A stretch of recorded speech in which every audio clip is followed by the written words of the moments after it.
The moment Jonas Hale opened his door that blistering July afternoon, he knew his carefully ordered world was about to shatter. The woman standing on his porch wasn't alone. 3 dusty children clung to her skirts, their faces hollow with hunger and fear. Behind them, a stranger's shadow stretched long across his land, watching from the ridge. Jonas had advertised for a cook, not a family running from something, not secrets that could burn his ranch to the ground. But when the smallest child looked up at him with eyes too old for her face, Jonas made a choice that would change everything. If you want to see how this summer reshapes 5 lives forever, stay until the end. And comment your city below. I want to know how far this story travels. The heat pressed down on Mason Creek like a blacksmith's hand on an anvil, unrelenting and mean. July in the Wyoming Territory carried no mercy for man or beast, and Jonas Hale had learned long ago not to expect any. He stood on the porch of his ranch house, surveying the parched valley that stretched toward the distant mountains. Brown grass, cracked earth, and a sky so blue it hurt to look at for long. The ranch had been in his family for 23 years. His father had built the main house with timber hauled from the high country, every beam squared by hand, every nail driven with purpose. Jonas had inherited it 5 years ago when a winter fever took both his parents within a week of each other. Since then, he'd run the place alone, 200 head of cattle, a dozen horses, and enough land to make a man feel small under the vast Montana sky. He was 34 years old, tall and lean from hard work, with sun-weathered skin and dark hair that was starting to show gray at the temples. People in Mason Creek called him quiet, but that wasn't quite right. Jonas talked when he had something worth saying. The rest of the time, he preferred the company of silence and honest labor. But lately, the silence had grown too thick. The house echoed with emptiness. Meals were whatever he could throw together. Beans, bacon, bread gone stale. He'd burned more suppers than he cared to count. 3 weeks ago, he'd finally admitted defeat and posted a notice at Kellerman's General Store. Cook wanted. Room and board provided. Wages negotiable. Inquire at Hale Ranch, 3 miles west of town. He hadn't expected much response. Mason Creek wasn't the kind of place that attracted newcomers, especially women willing to work on a remote ranch for a bachelor rancher. But 2 days ago, he had received a letter delivered by the mail rider. Neat handwriting on thin paper, briefly stating that Mrs. Clara Dawson would arrive on Thursday to discuss the position. Thursday was today. Jonas checked his pocket watch. 2:30. He'd spent the morning clearing out the small room off the kitchen that used to be his mother's sewing space, sweeping away dust and cobwebs, setting up a simple bed frame. If Mrs. Dawson proved suitable, she'd need somewhere to sleep. It was the decent thing to do. A distant sound made him look up. The faint creak of wagon wheels and the plodding rhythm of hooves on hard-packed dirt. Jonas stepped down from the porch, shading his eyes against the fierce sunlight. A wagon was making its way up the long approach road, pulled by a single sway-backed horse that looked about as tired as Jonas felt. As the wagon drew closer, Jonas's jaw tightened. This wasn't what he'd expected. The woman driving the wagon was slender, maybe in her early 30s, with dark blonde hair pulled back under a faded bonnet. Her dress had once been blue but had faded to the color of smoke, patched at the elbows and hem. But it wasn't the woman who caught Jonas off guard. It was the children. 3 of them, packed into the wagon bed among a pitiful collection of belongings. A trunk with a broken latch, 2 cloth bundles, a cooking pot, and a quilt so threadbare it was barely holding together. The oldest child was a boy, maybe 9 or 10, with serious eyes and a protective arm around his younger siblings. Next to him sat a girl of perhaps 6, her small face smudged with dust and tracked with the paths of dried tears. And in the woman's lap, a toddler, a girl no more than 3, dozed fitfully despite the wagon's rough jostling. Jonas stood very still as the wagon came to a halt in front of the house. The woman's eyes met his, clear gray eyes that held equal measures of exhaustion and determination. She didn't smile, didn't offer pleasantries. She simply wrapped the reins around the brake handle and climbed down with careful, deliberate movements. "Mr. Hale?" Her voice was quiet but steady. "I'm Clara Dawson. I wrote to you about the cook position." Jonas nodded slowly, his gaze moving from her to the children and back again. "Ma'am." He removed his hat, an ingrained gesture of respect. "I received your letter. I wasn't expecting—" He gestured toward the wagon. My children. Claire's chin lifted slightly, a subtle defiance in the set of her shoulders. The letter mentioned room and board. I assumed that would include them. If I was mistaken, we can— How long have you been traveling? Jonas interrupted, looking at the boy in the wagon. The kid's lips were cracked, his shirt soaked with sweat. The little girl in the back was swaying slightly, her eyes glassy. Clara hesitated. 4 days. We came from a settlement east of here. The journey was longer than I anticipated. 4 days in this heat. Jonas's expression hardened, but not with anger, with concern. He looked at the toddler in her arms, saw the child's flushed cheeks and shallow breathing. When did they last have water? This morning. We've been rationing. Jonas didn't wait for her to finish. He strode to the well beside the house, drew up a bucket of cool water and brought it back to the wagon. Boy, he said, addressing the older child, help your sister down, slowly now.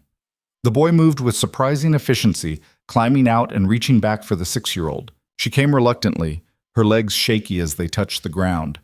Jonas dipped a tin cup into the bucket and handed it to her. Drink, not too fast. She looked at her mother for permission. Clara nodded, her throat tight. The girl drank greedily until Jonas gently pulled the cup away. Easy, you'll make yourself sick. He refilled it and passed it to the boy, who drank with more control but just as much need. Clara watched this unfold with an expression Jonas couldn't quite read. Relief mixed with wariness, as if kindness was something she'd learned not to trust too easily. Come inside, Jonas said, picking up the bucket. Out of this sun before you all cook where you stand. Mr. Hale, I don't want to presume— You're presuming I'd let a woman and 3 children bake on my porch while we discuss business. Jonas's tone was firm, but not unkind. I'm not that kind of man, Mrs. Dawson. Inside. We'll talk there. Clara studied him for a long moment, her gray eyes searching his face for something. Honesty, perhaps, or danger. Whatever she saw must have satisfied her because she nodded and shifted the toddler in her arms. Thank you. The interior of the house was blessedly dim and several degrees cooler than the brutal outdoors.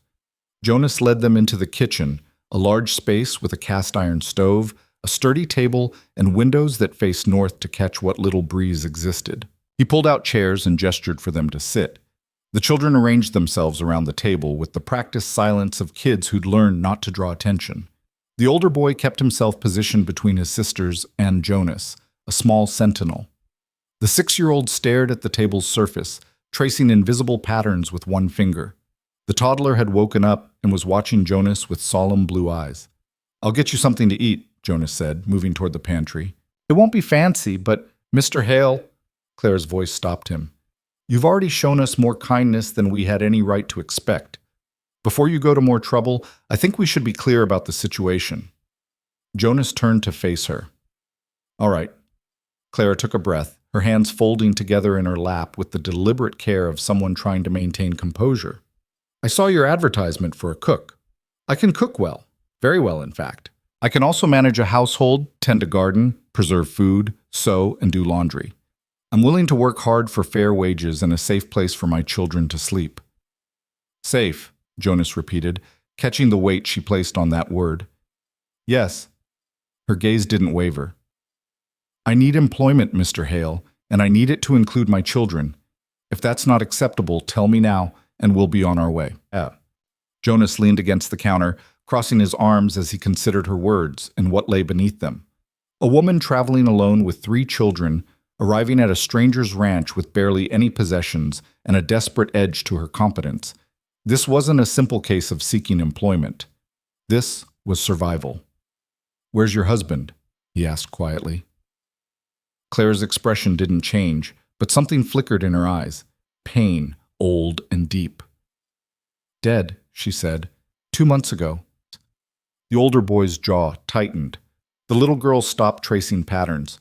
Jonas nodded slowly. I'm sorry for your loss. Thank you.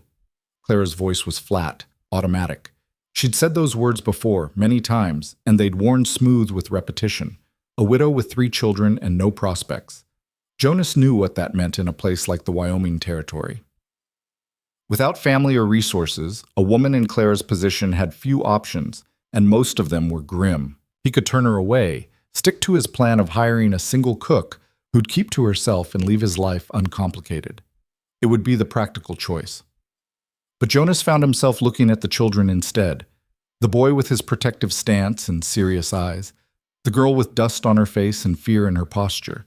The toddler who should have been playing and laughing instead of sitting silent and watchful. He thought of his own mother, who'd taken in a stranded family during a blizzard when Jonas was young.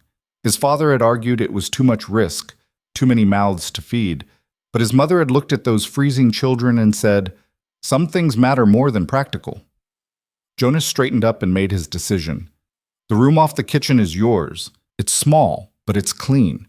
There's a larger room upstairs that's not being used. Your boy can sleep there. The girls can stay with you until we figure out something better. Clara blinked, clearly not expecting this. Mr. Hale, wages are $15 a month plus room and board for all of you.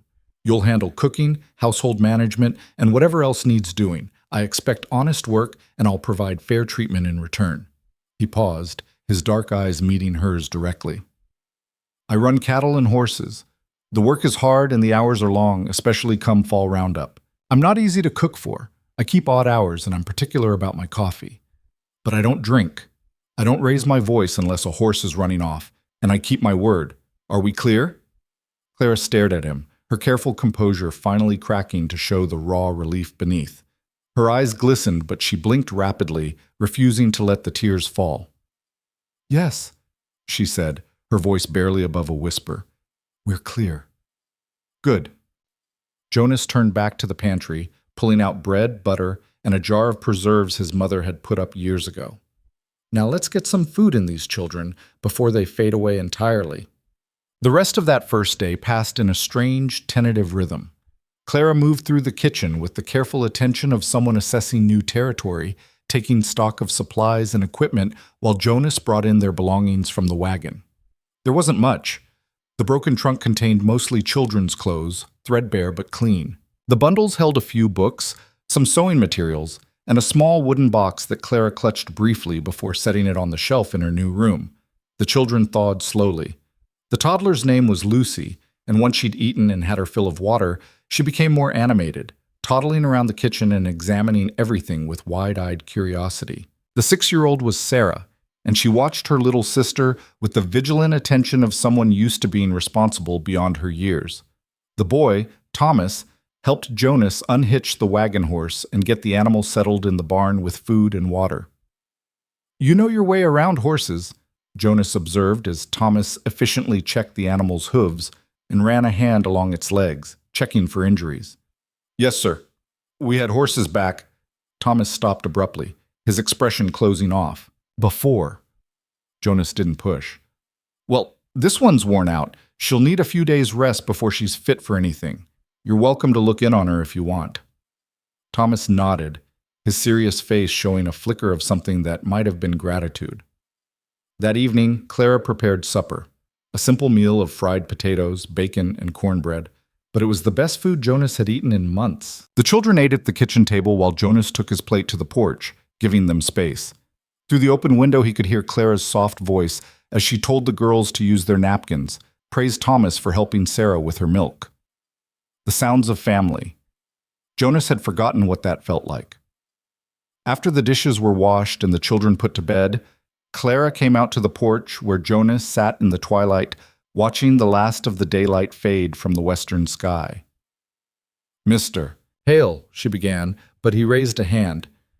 Jonas, we're going to be living under the same roof. Might as well use names. She hesitated, then nodded. Jonas, I wanted to thank you. What you did today, taking us in, feeding the children, you didn't have to do any of that. Seemed like the right thing. Still, she clasped her hands together, a gesture he was beginning to recognize as her way of steadying herself. I won't make you regret it. I promise you that. Jonas looked at her in the dimming light, saw the steel beneath her exhaustion. I believe you. She started to turn back toward the house, then paused. The children. They've been through a difficult time.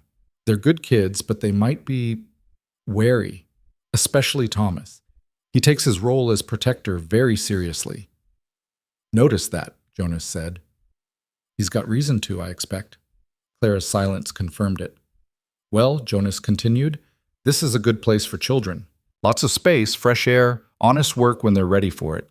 And they won't find any trouble here unless it comes looking. And if it does? The question was quiet, almost fearful. Jonas met her eyes steadily. Then it'll have to deal with me first. Yeah. The next morning, Clara woke before dawn and started breakfast. Jonas found her in the kitchen, the stove already hot, bacon sizzling in the pan, and coffee brewing strong and black just the way he preferred it. She worked with practiced efficiency, and within minutes she'd set out a meal that made his previous attempts look pathetic. You weren't exaggerating about your cooking, Jonas said, sitting down to eggs, bacon, biscuits with gravy, and fried potatoes.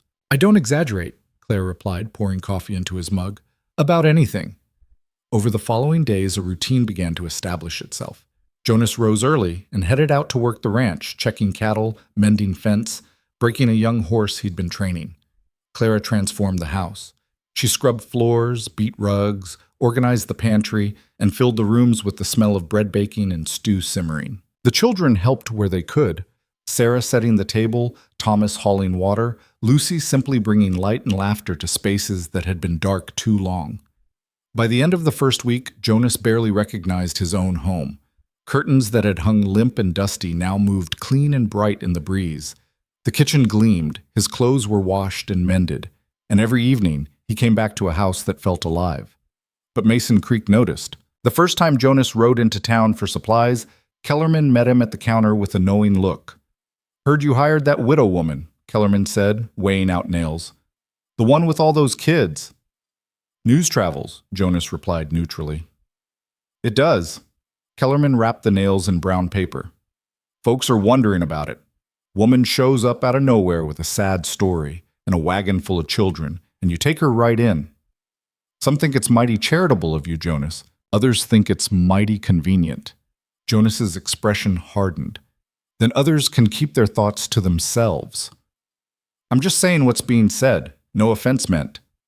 None taken. Jonas paid for his supplies and left, but the encounter sat heavy in his gut. The second warning came from Father McKinney, who stopped by the ranch on the pretense of checking on Jonas's soul. It's been brought to my attention, the priest said carefully, sitting in Jonas's front room with a cup of Clara's excellent coffee, that you have a woman living in your house, a woman who is not your wife or your sister. She's my cook, Jonas said flatly, and she has children with her. It's a perfectly respectable arrangement. I'm sure it is, Father McKinney soothed. But appearances matter, Jonas, especially in a small community like ours. People talk, and when they talk, reputations suffer. Whose reputation? Mine or hers? Both, perhaps. I'm merely suggesting that you consider how this looks to others. Jonas set down his coffee with deliberate care. Father, with all respect, I don't give a damn how it looks. Mrs. Dawson is a widow trying to provide for her children. I need a cook. We have an employment arrangement, and that's the end of it. The priest sighed. I hope you're right, my son. I truly do. But the worst came from Jeremiah Lyle, who owned the biggest ranch in the valley and carried himself with the self-importance of a man who'd never been told no. He rode up to Jonas's property one afternoon, dismounting with the casual arrogance of someone used to being welcomed everywhere. Hail, he said by way of greeting. Thought I'd stop by and see this new arrangement of yours. Jonas, who'd been shoeing a horse, straightened up slowly. Don't recall inviting you, Lyle. Jeremiah grinned, but it didn't reach his eyes. Now, no need to be unfriendly. We're neighbors, after all. And neighbors look out for each other. What do you want? Just curious about this widow you've taken in. Heard she's got kids, 3 of them, right? That's a lot of extra mouths to feed in a hard season. My business. Sure. Jeremiah's gaze drifted toward the house, where Clara had just appeared in the doorway, wiping her hands on her apron. His eyes lingered too long, assessing in a way that made Jonas's hands curl into fists. Pretty thing. Bet she's grateful for the charity. She earns her keep, Jonas said, his voice dropping into a dangerous register. And she's under my protection. So whatever you're thinking, Lyle, think again. Jeremiah's grin widened, but there was a cold edge to it now. Protective, are we? Interesting. Well, I hope you know what you're doing, Hale. Winter's coming, and charity only goes so far when the snow's piled high and the cattle are dying. He mounted his horse and rode off, leaving Jonas standing in the yard with a sick feeling in his stomach. That evening, Clara approached him as he sat on the porch. "People are talking," she said quietly. "Let them talk." "Jonas?" She sat down on the steps, her back straight, her hands folded in her lap. "I don't want to bring trouble to your door. If this arrangement is causing problems, it's not. But if it does, Clara." He turned to look at her, his expression serious. "I made you a promise when you arrived. Room, board, fair wages, and safety. That hasn't changed. If people want to gossip, that's their problem, not yours. I just don't want you to regret—" "I don't regret taking you in," Jonas said firmly. "And I won't. So stop worrying about what the town thinks and focus on what we're building here." She searched his face, then nodded slowly. "All right." But Jonas could see the worry still lingering in her eyes, and he knew, deep in his bones, that whatever Clara was running from, it wasn't finished chasing her yet. 3 weeks passed. The worst of the summer heat began to ease slightly as August approached. The ranch work continued. Cattle were moved to higher pasture, fences were repaired, water sources were checked and maintained. Thomas started helping with small tasks, proving himself surprisingly capable for his age. Sarah took charge of the vegetable garden Clara had planted, watering and weeding with serious dedication. Even little Lucy contributed, collecting eggs from the henhouse Jonas had hastily repaired. The house became a home. Clara's presence permeated every corner. Her careful organization, her cooking, the quiet songs she hummed while working, the way she'd leave wildflowers in a jar on the kitchen table. Jonas found himself looking forward to the end of each workday, to walking back and seeing lamplight glowing in the windows, to the sound of children's voices and Clara's soft laughter. He was careful, though. Careful to maintain proper distance, to treat her with respect, to never give anyone reason to think his intentions were anything but honorable. Because they were. Clara was his employee, a widow under his protection, and he'd be damned before he'd take advantage of that. But sometimes, when she smiled at him over breakfast, or when he caught her watching him with those clear gray eyes, Jonas felt something shift in his chest, something he hadn't felt in years. Something dangerous and hopeful and terrifying all at once. He pushed it down, locked it away. Clara had enough to worry about without him adding complications. But fate, it seemed, had other plans. It was a Thursday evening, the sun sinking low and painting the valley in shades of gold and amber. Jonas was walking back from checking the north fence line when he noticed something that made him stop cold. A rider sat motionless on the ridge overlooking his property, just sitting there, silhouetted against the dying light, watching. Jonas's hand moved instinctively to the rifle he carried. The rider didn't move, didn't acknowledge Jonas's awareness, just watched for another long minute, then turned his horse and disappeared over the ridge. Jonas stood very still, his jaw tight. That hadn't been a casual traveler. That had been someone scouting, assessing, planning. He walked back to the house faster than usual. Clara was in the kitchen preparing supper, the children playing quietly in the front room. Everything looked normal, peaceful. But Jonas knew better. Trouble had just announced itself, and it was only a matter of time before it came knocking. Jonas didn't mention the rider to Clara that night. He told himself it was to avoid worrying her unnecessarily, but the truth sat heavier than that. The man on the ridge had been watching the house with the patience of someone who knew exactly what he was looking for. And Jonas had a sinking feeling that what he'd been looking for was Clara. He slept poorly, waking several times to check the windows, his rifle propped against the wall beside his bed. But the night passed without incident, and by morning he'd almost convinced himself he'd been overly cautious. Almost. Clara noticed his distraction at breakfast. She set a plate of eggs and bacon in front of him, then lingered beside the table, her fingers resting lightly on the back of a chair. "Something wrong?" she asked quietly. Thomas looked up from his own plate, his young face immediately alert to the shift in mood. Sarah stopped chewing, her eyes darting between the adults. Even Lucy paused in her enthusiastic destruction of a biscuit. Jonas forced himself to relax his shoulders. Nothing, just didn't sleep well. Clara's gray eyes studied him with the uncomfortable perception he was coming to expect from her. She didn't believe him, but she also didn't press. Instead, she simply nodded and moved back to the stove, though her movements carried a new tension. After breakfast, Jonas took Thomas with him to move some cattle to fresh grazing. The boy rode well for his age, sitting easy in the saddle on the gentle mare Jonas had chosen for him. They worked in comfortable silence for a while, guiding the small herd through a gap in the fence line. "Mr. Hale," Thomas said eventually, his voice careful. "Jonas is fine." "Jonas," the boy adjusted his grip on the reins. "Can I ask you something?" "Go ahead." "Why'd you let us stay? Really, you didn't know us. You didn't owe us anything." Jonas glanced at the boy, saw the weight of adult concern sitting on those young shoulders. "Your mother needed help. I needed a cook. Seemed like a fair exchange." "But you could have just hired Ma. You didn't have to take all of us in." "No," Jonas agreed. "I didn't have to." "So why did you?" Jonas thought about that for a moment, watching the cattle amble toward better grass. "Because leaving you out in that heat would have been wrong, and because this house has been too quiet for too long. Seemed like maybe we could help each other." Thomas nodded slowly, digesting this. Then, "People in town don't like it. I heard them talking when we went for supplies yesterday. They think Ma's taking advantage of you." "Do you think that?" "No, sir. Ma works harder than anyone I've ever seen. She earns what you pay her." "Then that's all that matters." But Thomas's expression remained troubled. "What if they try to make us leave?" Jonas reined his horse to a stop and turned to face the boy fully. "Thomas, look at me."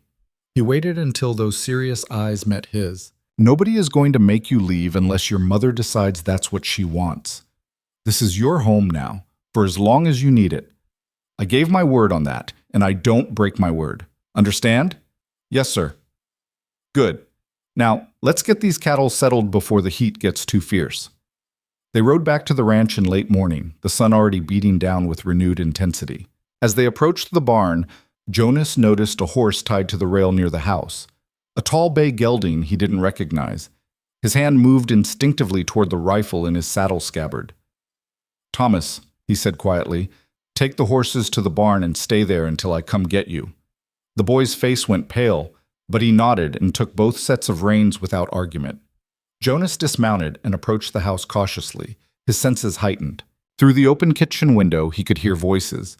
Clara's, tight and strained, and a man's, low and persistent.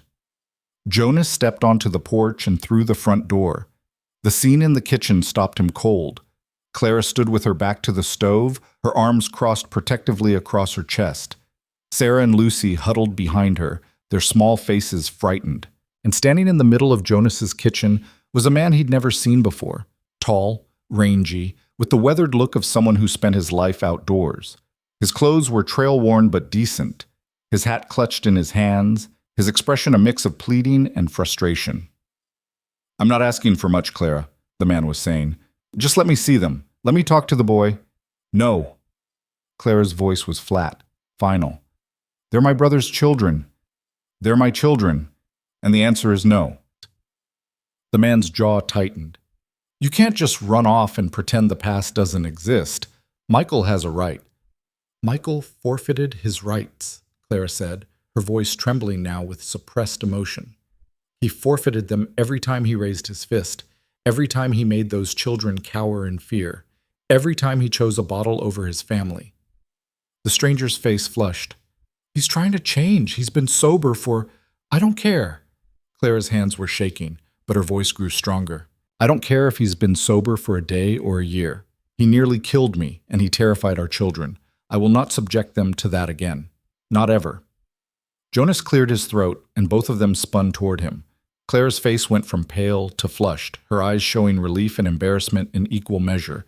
The stranger's expression hardened into something more guarded. "Jonas," Clara said quickly, "this is Elias Marion. He was just leaving." "Was I?" Elias's tone carried an edge now. "Because it seems to me we haven't finished our conversation." Jonas stepped fully into the kitchen, positioning himself between Elias and Clara. "Sounds to me like the lady made herself clear. So unless you've got business with me, Mr. Marion, I'd suggest you take her advice and move along." Elias looked Jonas up and down, assessing. "You must be the rancher, the one who took in my brother's family." "I hired a cook," Jonas said evenly. "What she was before she came here is none of my concern." Isn't it? Elias's eyes narrowed. Seems strange. A man taking in a woman and 3 children makes a person wonder about your intentions. The air in the kitchen went very still. Jonas felt a cold anger settle in his chest, the kind that made his voice go quiet and dangerous. You want to step outside and say that again? Clara moved forward quickly. Jonas, don't. He's not worth it. But Elias was already backing toward the door, his hands raised in a gesture of false peace. No offense intended. I'm just trying to understand the situation. My brother has been looking for his wife and children for 2 months. He's been out of his mind with worry. He should have thought about that before he used his fists, Clara said coldly. Clara, please. Elias's voice turned pleading again. Just listen. Michael knows he made mistakes, terrible mistakes, but he wants to make amends. He wants to provide for you and the children. He's found work at a logging camp in Montana. Good pay, steady work. He's building a life for you to come back to. I don't want the life he's building. Clara's voice broke slightly. I want the life I'm making here. For me and my children. They're his children too. Not anymore. The words came out fierce and final. I'm their mother. I'm the one who's kept them safe. I'm the one who's fed them and clothed them and wiped their tears, and I will not let him hurt them again. Elias looked at her for a long moment, something like pity crossing his face. Then he turned to Jonas. You seem like a decent man, Mr. Hale, so I'm going to be straight with you. My brother has legal rights as their father. If Clara won't come willingly, he's prepared to pursue those rights through the law. Jonas's jaw tightened.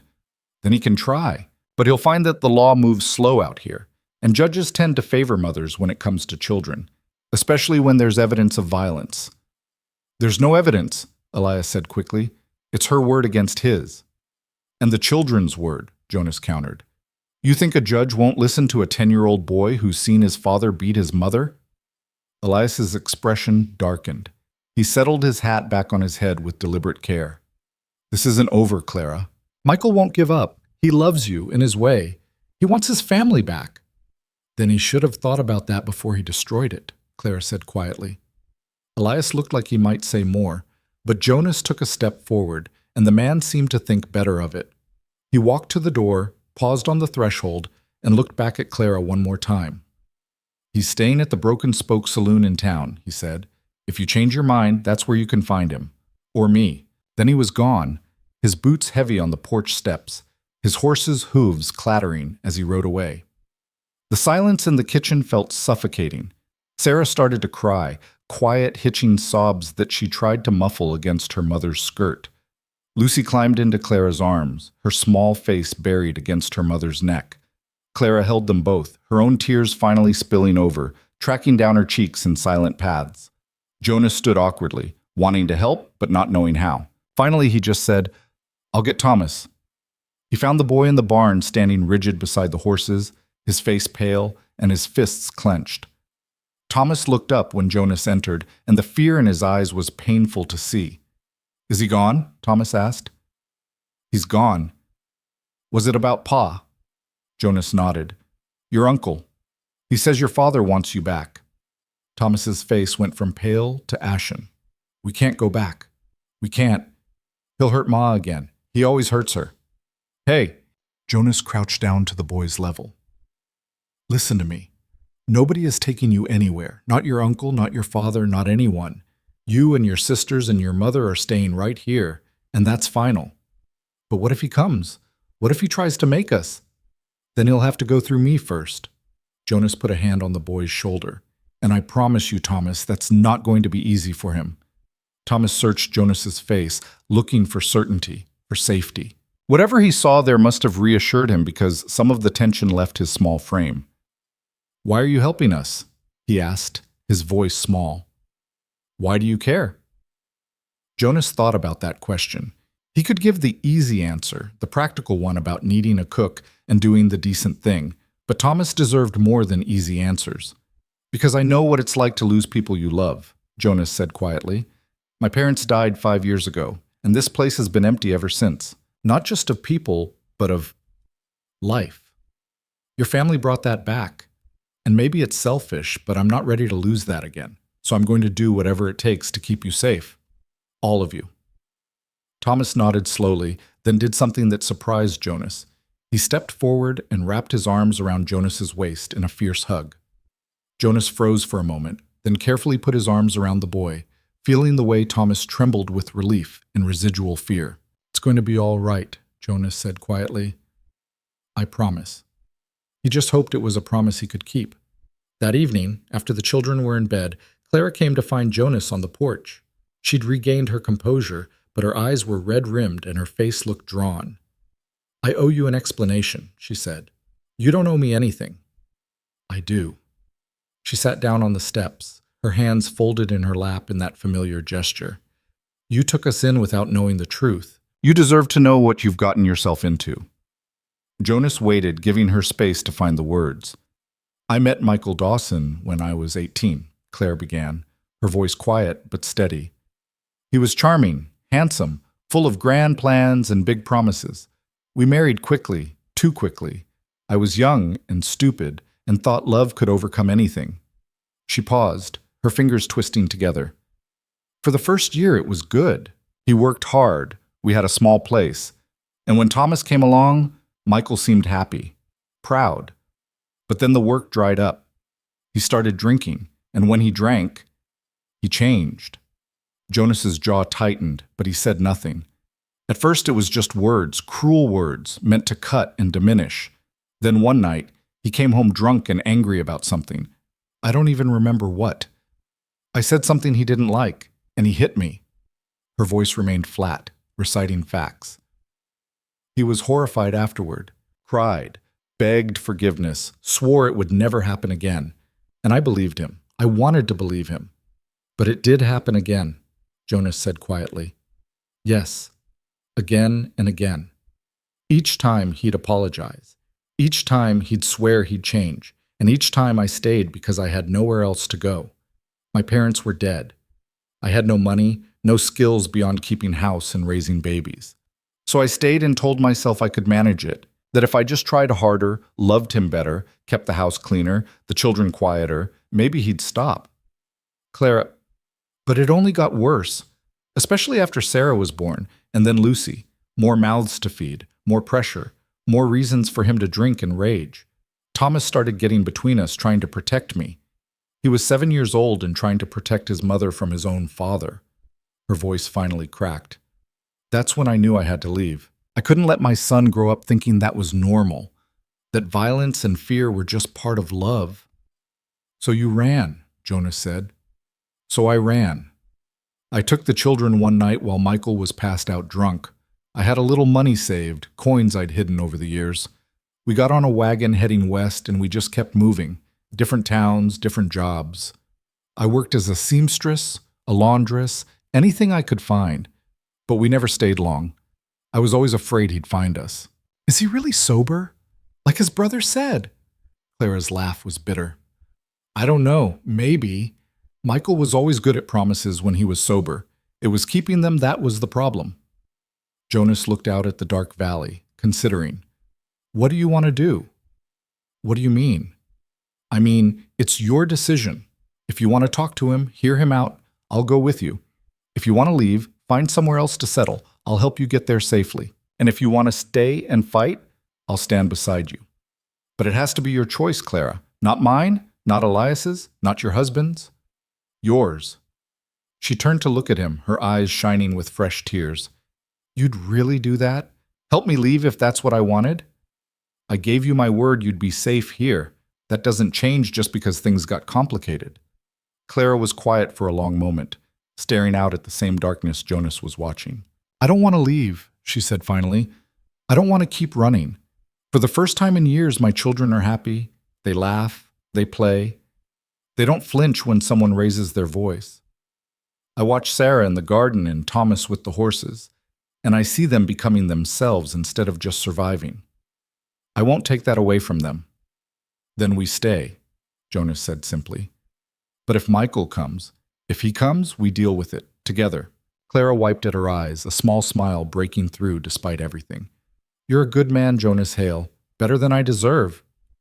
"Don't sell yourself short, Mrs. Dawson. You're tougher than you think." She laughed softly at that, a real laugh, and for a moment the weight of the day seemed to lift slightly. Then she stood, smoothing her skirt. "I should check on the children." "Clara?" Jonas said as she reached the door. "Yeah?" "Tomorrow, I'm going into town. I need to have a conversation with the sheriff about a man making threats on my property." Her eyes widened. "Jonas, no!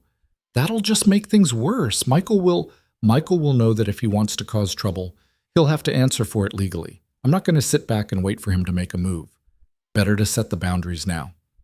Clara looked like she might argue, but then she just nodded. "All right, but be careful, please." "Always am." The next morning, Jonas rode into Mason Creek with a clear purpose. The town was small, just a main street with a general store, a saloon, a church, a modest hotel, and the sheriff's office tucked between the blacksmith and the livery. Jonas tied his horse outside the sheriff's office and went in. Sheriff Dale Chambers was a man in his late 50s, graying and weathered but still sharp-eyed and capable. He looked up from his desk as Jonas entered, his expression neutral. "Jonas, don't usually see you in town twice in 1 week. Something wrong?" "Maybe. Depends on how you look at it." Jonas took off his hat and sat in the chair across from the desk. "I had a visitor yesterday, a man named Elias Maran. Says his brother is looking for his wife and kids." Chambers' eyebrows rose. "Let me guess. The wife and kids are currently residing at your ranch." "They are. Clara Dawson and her 3 children. She's my cook." "Uh-huh." Chambers leaned back in his chair. "And this brother, he make any threats?" "Not outright, but he implied that his brother might pursue legal action to get the children back. Said the father has rights." "He does. Law sees it that way anyway. Father's rights carry weight, especially with boys." Jonas's jaw tightened. "Even if the father's violent? Even if he used his wife as a punching bag?" "Got proof of that?" "The wife's word, the children's testimony, and the fact that she ran halfway across the territory to get away from him." Chambers sighed. "Jonas, I'm going to be straight with you. In situations like this, the law's not always on the mother's side, especially if the father can show he's reformed, got steady work, can provide. A judge might decide the children belong with their father, no matter what the mother says happened." "That's a hell of a thing," Jonas said quietly. "It is, but it's the reality." Chambers studied him. "What's your interest in this, Jonas? Besides employing the woman?" Jonas met his gaze steadily. "I don't like bullies, and I don't like the idea of children being forced back into a situation that scared them bad enough to run." "Noble sentiment, but you need to be careful here. If this Michael Dawson decides to push the issue, it could get messy. Legal fights cost money and time, and they don't always end the way you hope." "I'm aware. Are you also aware that people are already talking? A bachelor rancher taking in a pretty widow and her kids? That raises eyebrows. You add a custody fight on top of that, and it's going to look like you're trying to steal another man's family." Jonas stood, his temper flaring. "I'm not stealing anything. I gave a desperate woman and her children a safe place to stay. If that makes me the villain in people's eyes, then to hell with them." "Easy now."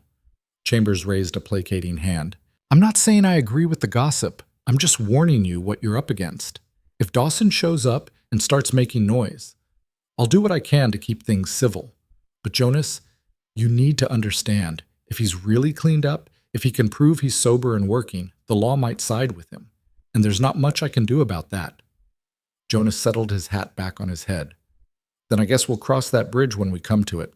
But in the meantime, if Michael Dawson or his brother set foot on my property again without permission, I want it on record that they're trespassing, and I will defend my land and the people on it." "Noted." Chambers made a notation in a ledger. "Anything else?" "Yeah. Where's this Dawson staying? Jonas, I'm not going to start a fight, Dale. I just want to look the man in the eye, see what we're dealing with." Chambers hesitated, then sighed. Broken spoke. "But Jonas, for the love of all that's decent, don't do anything stupid. Whatever's between him and his wife, it's their business. You get in the middle of it, you might end up regretting it." "I'll keep that in mind." Jonas left the sheriff's office and walked down the street toward the Broken Spoke Saloon. It was early afternoon and the place was mostly empty except for a few regulars nursing drinks at the bar. The bartender, a thick-necked man named Garrett, looked up as Jonas entered. "Help you be hail?" Looking for a man named Michael Dawson. Heard he's staying here. Garrett's expression went carefully neutral. Might be. What's it to you? Personal business. Room 3 upstairs, but he's not there now. Went out about an hour ago with his brother. Jonas nodded and turned to leave, but Garrett called after him. Hale, word of advice. Dawson's been talking, saying things about you and his wife. You might want to watch your back. What kind of things? Garrett shrugged. The kind that get men killed in bar fights. I'd stay clear if I were you. But Jonas was already out the door, his mind working. If Michael Dawson was spreading rumors, it meant he was trying to poison opinion against Clara and, by extension, Jonas. It was a smart move. Make Clara look like an adulteress, make Jonas look like a homewrecker, and suddenly any legal fight became much easier to win. He mounted his horse and headed back toward the ranch, his thoughts dark. This situation was spiraling faster than he'd anticipated, and somewhere in the back of his mind a cold certainty was forming. Michael Dawson wasn't going to let this go quietly. The confrontation was coming. The only question was when. Jonas reached the ranch as the sun began its descent toward the western peaks. The familiar sight of the house, smoke rising from the chimney, laundry drying on the line, the sound of children's voices should have been comforting. Instead, it filled him with a fierce protective instinct that bordered on territorial. This was his land, his home, and the people inside it were under his protection. If Michael Dawson wanted a fight, he'd found one. Clara was waiting for him on the porch when he rode up, her arms crossed and her expression tight with worry. She'd been watching the road, he realized, watching for him to come back or watching for trouble to arrive. Well? She asked as he dismounted. Talk to the sheriff. He'll keep an eye on things, but he warned me the law might not be on our side if it comes to a custody fight. Clara's face went pale, but she nodded. I expected as much. Your husband's staying at the Broken Spoke. He wasn't there when I went by, but the bartender says he's been talking, spreading stories about us. What kind of stories? Jonas hesitated, then decided she deserved the truth. The kind that make you look unfaithful and me look like I'm stealing another man's wife. Clara closed her eyes briefly, pain flashing across her features. Of course he is. That's how Michael works. He'll make himself the victim, make me the villain, and by the time he's done, half the town will believe I abandoned a good man for... She stopped abruptly. For what? Jonas asked quietly. For someone better, Clara finished, her voice barely above a whisper. That's what he'll say. That I traded him for a richer man, a man with land and prospects. He'll make it sound like I'm mercenary, and you're a fool. Jonas stepped onto the porch, close enough that he could see the fine tremor in her hands. I don't give a damn what he says, Clara, or what anyone else thinks they know. The only truth that matters is the one we're living. But it will affect you. Your reputation, your standing in this community. People will look at you differently. They'll assume, let them assume. Jonas's voice was firm. I know why you're here. I know why you ran. And I know that keeping you and those children safe is more important than what a bunch of gossips say over their Sunday dinners. Clara looked at him with something approaching wonder. You really mean that? Every word. She turned away, staring out at the valley as the last light painted the sky in shades of orange and purple. I never wanted to bring this kind of trouble into your life. When I answered your advertisement, I hoped, that we could just disappear, that the distance would be enough. How long were you planning to keep running? As long as it took. Her voice cracked. Until the children were grown, maybe. Until Michael forgot about us or found someone else to torment. I didn't think he'd actually search for us. I thought he'd be relieved we were gone. Men like that don't let go easily, Jonas said. They see their families as property, not people, and they hate losing what they think belongs to them. Clara turned back to him, her eyes bright with unshed tears. What do we do, Jonas? How do we fight this? We stand our ground. We tell the truth. And we don't let him intimidate us into running again. And if he takes the children anyway, if a judge decides, then we'll cross that bridge when we come to it. Jonas put a hand on her shoulder, a brief gesture of reassurance. But I promise you, Clara, I won't let him take those kids without a fight, legal or otherwise. The kitchen door opened and Thomas stepped out, his face wary. Ma? Everything all right? Clara wiped at her eyes quickly and forced a smile. Everything's fine, sweetheart. Jonas and I were just talking. But Thomas wasn't fooled. He looked between them, reading the tension, and his jaw set in a way that made him look far older than his 10 years. It's about Pa, isn't it? He's coming here. Jonas exchanged a glance with Clara, then nodded. Might be, but if he does, we'll handle it. I'm not going back with him. Thomas's voice was flat, definitive. I don't care what any judge says. I won't let him hurt Ma again, and I won't let him hurt my sisters. Thomas, Clara started, but the boy continued. I mean it, Ma. Last time, when you told me to take Sarah and Lucy and hide in the barn, I heard everything. I heard him hitting you. I heard you begging him to stop. And I just sat there in the dark with my sisters, too scared to help you. His voice broke. I was a coward. Clara moved to him quickly, kneeling down to his level despite the roughness of the porch boards. You were not a coward. You were a child protecting your sisters, doing exactly what I asked you to do. That took more courage than you know. But I should have... No. Clara's voice was fierce. You should have done exactly what you did. You kept Sarah and Lucy safe. That's what matters. And I promise you, Thomas, I will never put you in that position again. We're not going back. Any of us. Jonas watched the exchange, feeling the weight of their shared trauma, the scars that violence had carved into this small family. And he felt his resolve harden into something unbreakable. Whatever happened next, he would not let Michael Dawson destroy what Clara and her children were building here. The next 3 days passed in uneasy tension. Jonas kept close to the ranch, working nearby so he could keep an eye on the house. Clara went about her duties with forced normalcy, but he noticed the way she'd pause at windows, watching the road. The children grew quiet, sensing their mother's anxiety even when she tried to hide it. On the 4th day, Elias returned. He rode up in late afternoon, alone this time, his expression grim. Jonas met him in the yard, his hand resting on the rifle he'd taken to carrying. Mr. Hale, Elias said, remaining in the saddle. I need to speak with Clara. It's important. She said all she has to say to you. It's not from me, it's from Michael. Please, just 5 minutes. Jonas studied him, weighing the request. Finally, he nodded. Wait here. He found Clara in the kitchen, her hands deep in bread dough. She looked up as he entered, and the color drained from her face when she saw his expression. He's back, she said. It wasn't a question. Elias says he has a message from your husband. You don't have to hear it if you don't want to.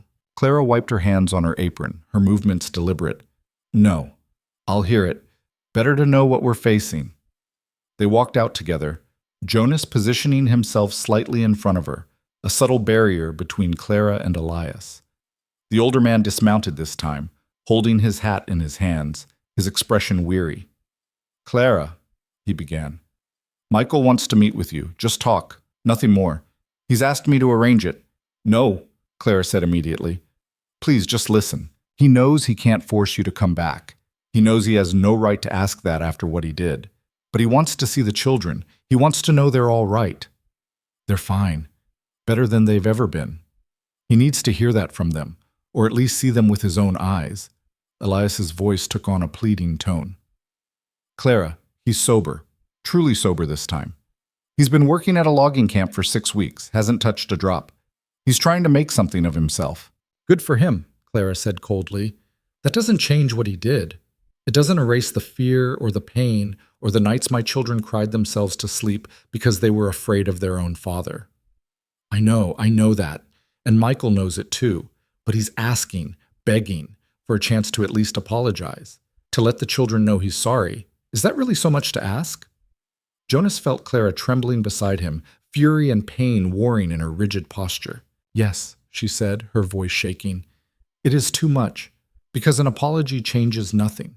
It doesn't heal the bruises or take away the nightmares. It doesn't make Thomas any less afraid or Sarah any less skittish around loud noises. An apology is just words, and Michael was always good with words when he was sober. Then what do you want from him? Elias asked, frustration creeping into his tone. He's trying, Clara. He's actually trying this time. Doesn't that count for anything? Not enough, Clara said. Not nearly enough. Elias's shoulders sagged. He looked at Jonas, seemed to measure him, then looked back at Clara. There's something else.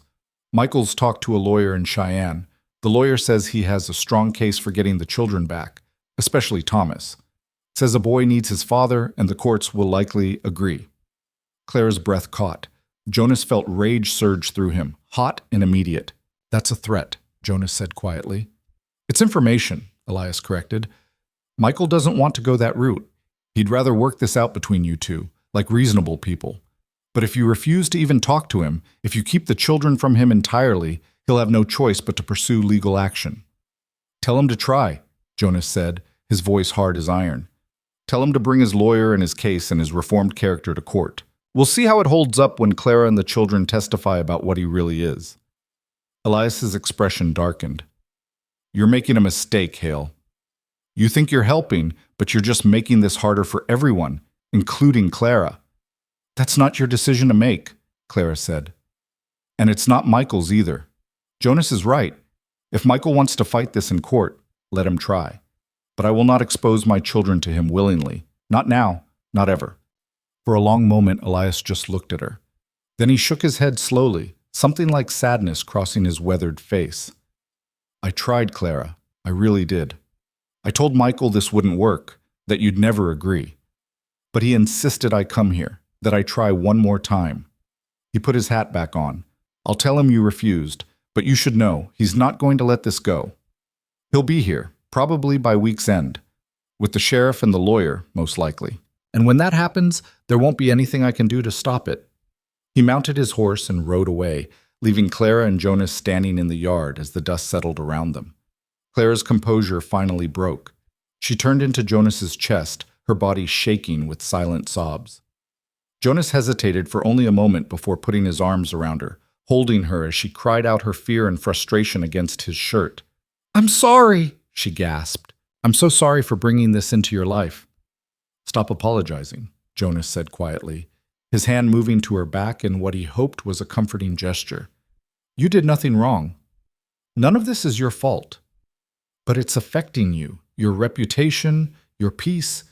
You should just send us away. It would be easier. I'm not sending you anywhere, Jonas's voice was firm. And it wouldn't be easier. It would be wrong. Now stop talking about leaving and let's figure out what we're going to do when your husband shows up.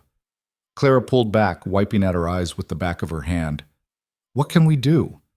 If he has a lawyer, if he has the law on his side, then we get our own lawyer. We document everything. We prepare the children to testify if it comes to that. And we make damn sure that any judge who hears this case understands exactly what kind of man Michael Dawson is. That takes money. Lawyers aren't cheap. I have money, not a fortune, but enough. Jonas, I can't ask you to. You're not asking. I'm offering. He looked down at her, his expression serious. Clara, I meant what I said. You and those children are under my protection. That means I do whatever it takes to keep you safe. Money, time, reputation, none of that matters more than making sure you're not forced back into a situation that nearly killed you. Clara's eyes filled with fresh tears, but these seemed different somehow. Gratitude mixed with something deeper that Jonas wasn't ready to examine too closely. I don't know how to thank you. Then don't. Just keep making that bread of yours and maybe teach me how to cook something besides burned beans. She laughed shakily at that. A small sound, but genuine. I think I can manage that.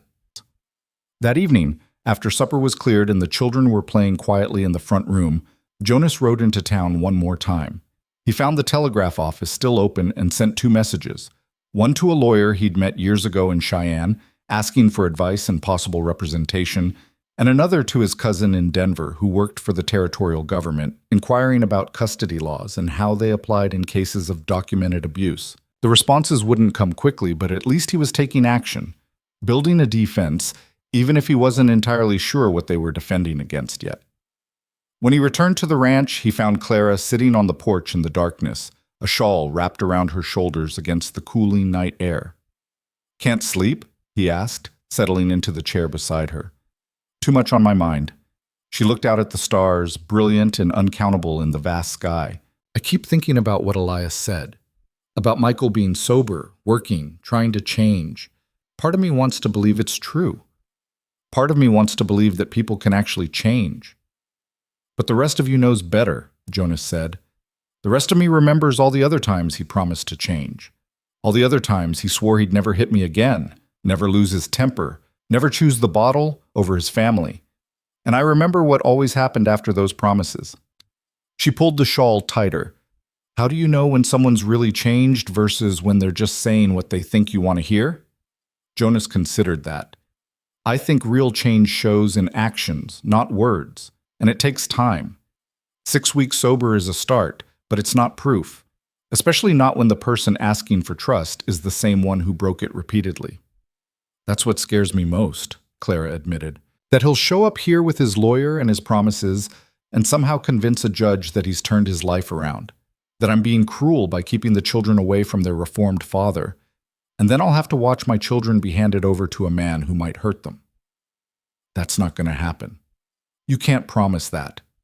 No, Jonas agreed, but I can promise that I'll fight like hell to prevent it, and that's going to have to be enough for now. Clara turned to look at him in the darkness. Why are you doing this, Jonas? Really? You could have sent us away that first day. You could have sent us away when Elias showed up. You could send us away right now before this gets any messier. Why don't you? Jonas was quiet for a long moment, searching for an answer that was both honest and safe. Because this ranch has been half dead for 5 years, and you brought it back to life. Because those children deserve better than what they've had. Because you deserve better than what you've had. He paused. And because sometimes when you see someone drowning, you don't ask questions. You just throw them a rope. Clara's voice was soft when she spoke. You're more than a rope, Jonas Hale. You're solid ground. And I hope you know how rare that is. Something shifted in the air between them, something warm and dangerous and full of possibility. Jonas felt it, and knew Clara did too. But they both let it pass unspoken, neither ready to name what was growing in the spaces between their careful words. The week passed with agonizing slowness. Jonas kept expecting Michael Dawson to appear with his lawyer and his demands, but the days remained quiet. Too quiet, like the stillness before a storm breaks. Jonas used the time to prepare. He rode into town and spoke with Sheriff Chambers again, making sure the lawman understood the full situation. He received a telegraph response from his cousin with information about territorial custody laws, information that wasn't encouraging. Fathers did have significant legal rights, especially over male children. Unless Clara could prove ongoing danger or complete abandonment, a court might very well order the children returned.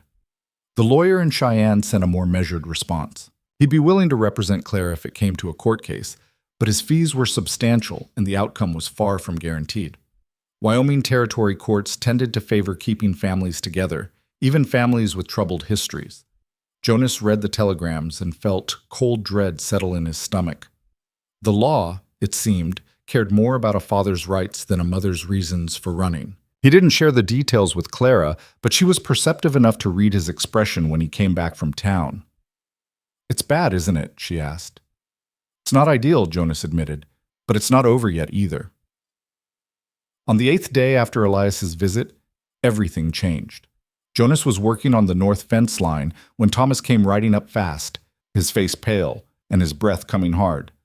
Jonas, you need to come back, now! Jonas dropped his tools immediately and swung into the saddle. What's wrong? There's men at the house, 3 of them. One of them is... Thomas's voice broke. One of them is Pa. Jonas felt ice shoot through his veins. Where's your mother? On the porch. She won't let them in the house. Sarah and Lucy are inside, hiding. Good boy, you did right coming to get me. Jonas kicked his horse into a gallop, Thomas racing beside him. They covered the distance to the ranch house in minutes that felt like hours.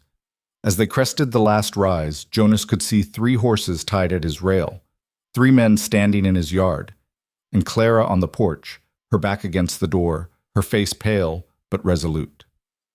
One of the men turned as Jonas approached, and even from a distance Jonas could see the resemblance to Elias. Same height, same build, but harder somehow. Meaner. This had to be Michael Dawson. Jonas dismounted while his horse was still moving, hitting the ground at a run. Thomas stayed back, following Jonas's earlier instructions to never get between adults in a confrontation.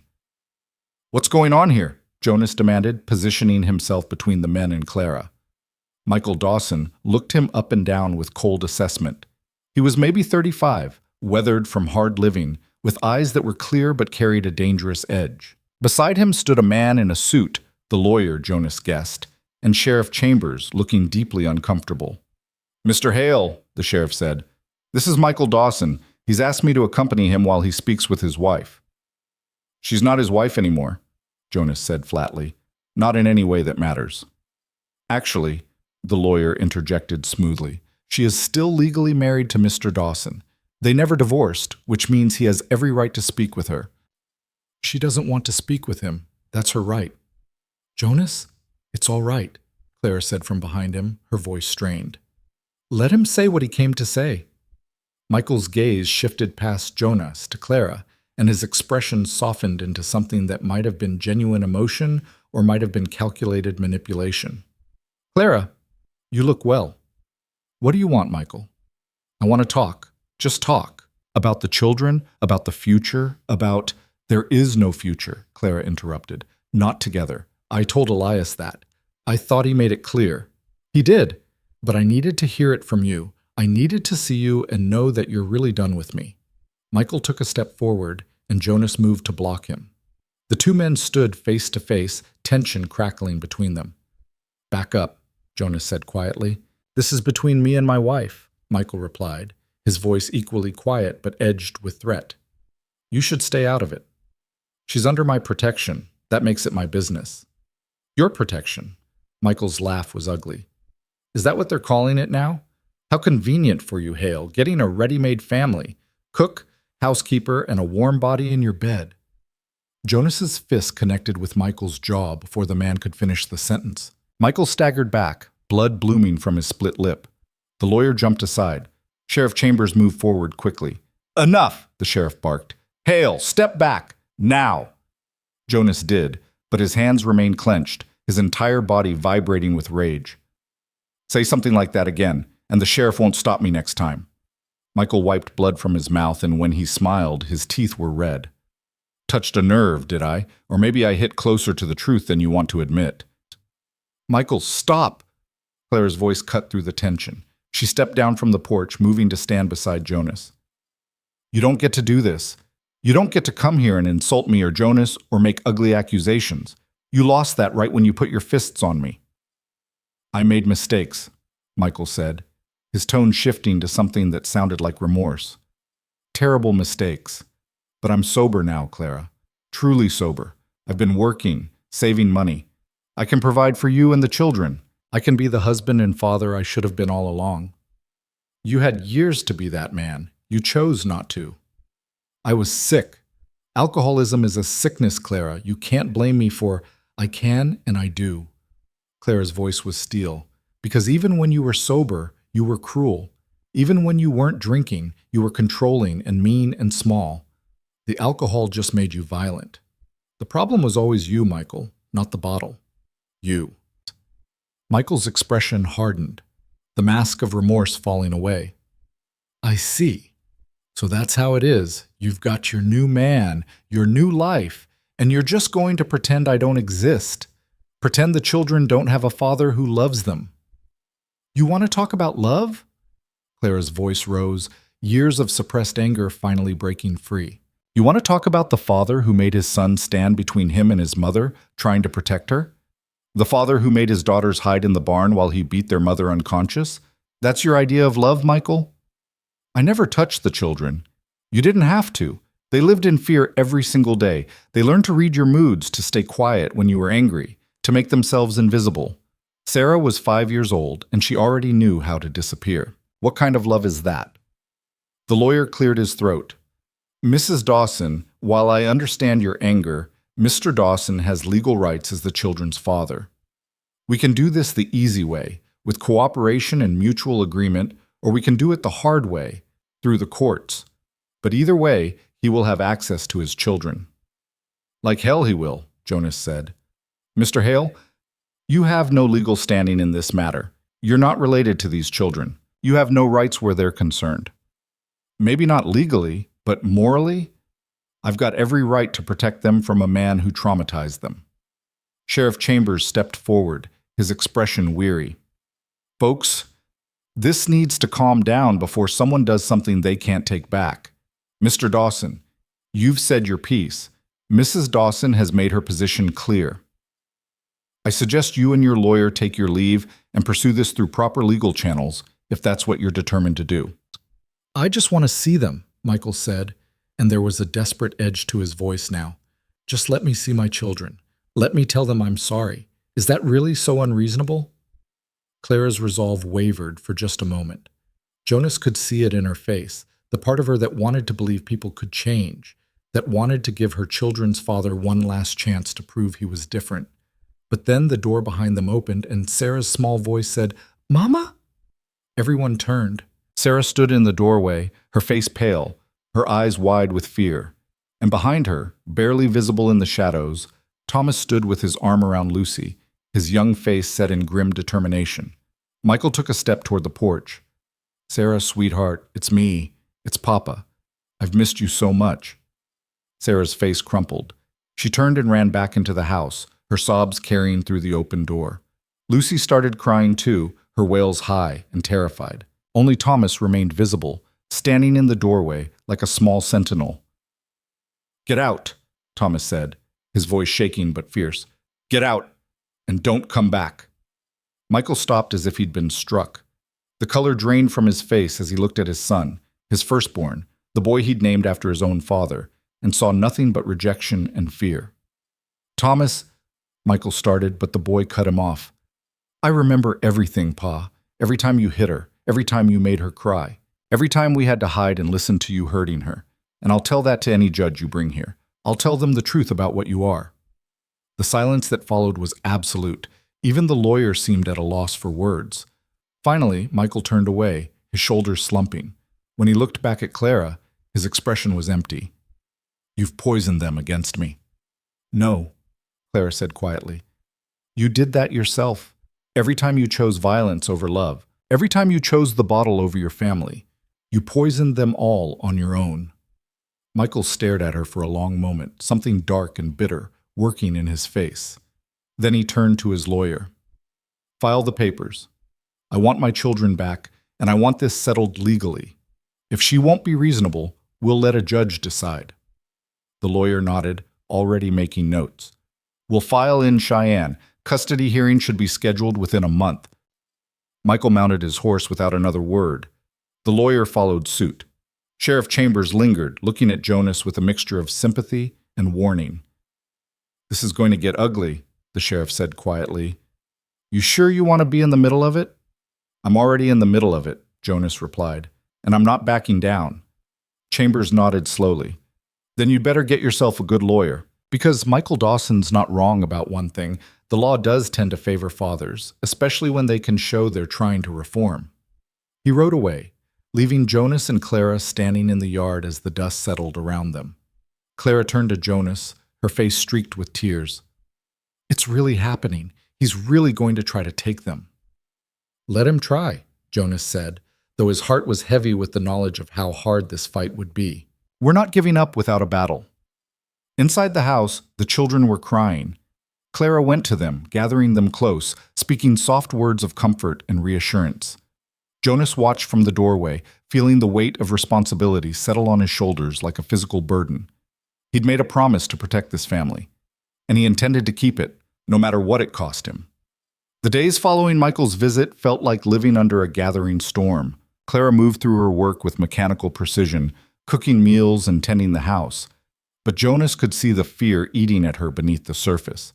She'd wake in the night. He could hear her footsteps on the floorboards above his room, pacing, unable to sleep. The children grew quieter still, sensing their mother's terror even when she tried to hide it behind forced smiles. Jonas threw himself into preparing their defense. The lawyer from Cheyenne, a sharp-eyed man named Henry Cartwright, arrived 3 days after Michael's confrontation. He spent an afternoon at the ranch interviewing Clara in Jonas's study, while Jonas kept the children occupied outside. When Cartwright emerged, his expression was grave. "Mrs. Dawson's testimony is compelling," he said, accepting the coffee Jonas offered. "And the children's accounts will carry weight, especially the boys. But I won't lie to you, Mr. Hale. This is an uphill battle." Jonas sat across from him, his jaw tight. "Explain," Wyoming territory law favors paternal rights, particularly regarding male children. The courts operate under the assumption that boys need their fathers to become men. Add to that the fact that Mr. Dawson can demonstrate employment, sobriety, and what appears to be genuine remorse, and we're fighting against significant legal precedent. What about the violence, the abuse?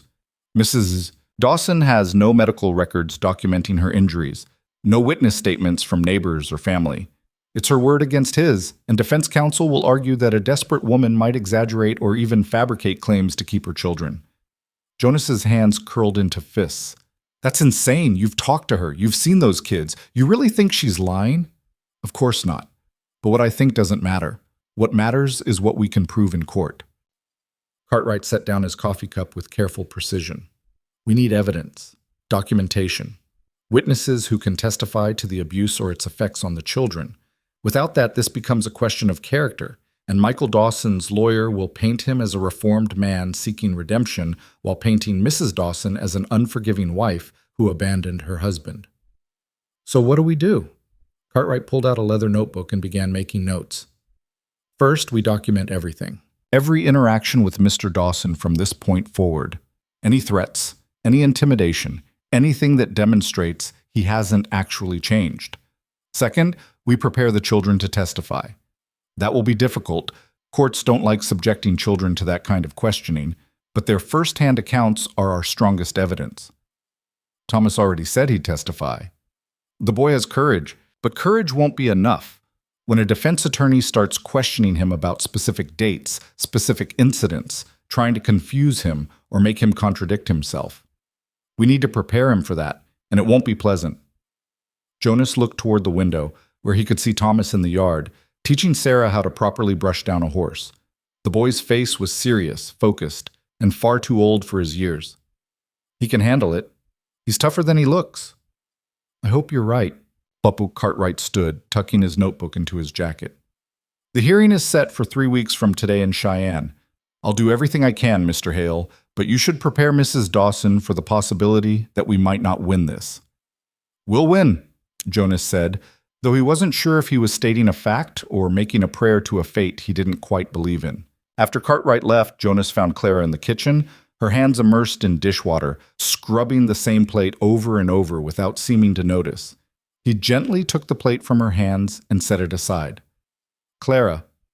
She looked up at him, her eyes red-rimmed. He said it's not looking good, didn't he? The lawyer. He said it's going to be hard. That's different. Is it?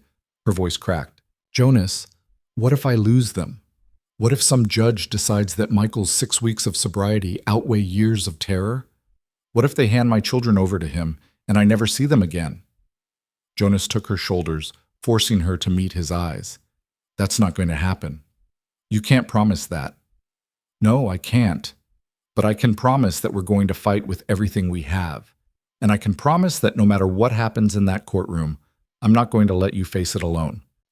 Clara's composure finally shattered. She leaned forward, her forehead pressing against his chest, and he wrapped his arms around her as she sobbed. They stood like that for a long moment, the late afternoon sunlight slanting through the kitchen windows, the sound of children's voices drifting in from outside, and the weight of an uncertain future pressing down on them both. When Clara finally pulled back, she wiped at her eyes with the corner of her apron. I'm sorry. I'm supposed to be stronger than this. You're the strongest person I know, Jonas said quietly. But even strong people need to break sometimes. That's what keeps them from shattering completely. She managed a weak smile at that. When did you become so wise? I'm not wise. I'm just stubborn. And I've decided I'm not letting Michael Dawson win this. That evening, Jonas sat Thomas down on the porch after supper. The boy came reluctantly, clearly sensing the seriousness of the conversation ahead. Thomas, I need to talk to you about the court hearing, Jonas began. The boy's face went pale, but he nodded. I know. I have to tell them about Pa. You do, and it's not going to be easy. The lawyer representing your father, he's going to ask you hard questions. He's going to try to make you confused or make you change your story. He might even try to make it seem like you're lying. Thomas's jaw set stubbornly. I'm not lying. I know that, but you need to be prepared for what it's going to feel like when someone calls you a liar to your face.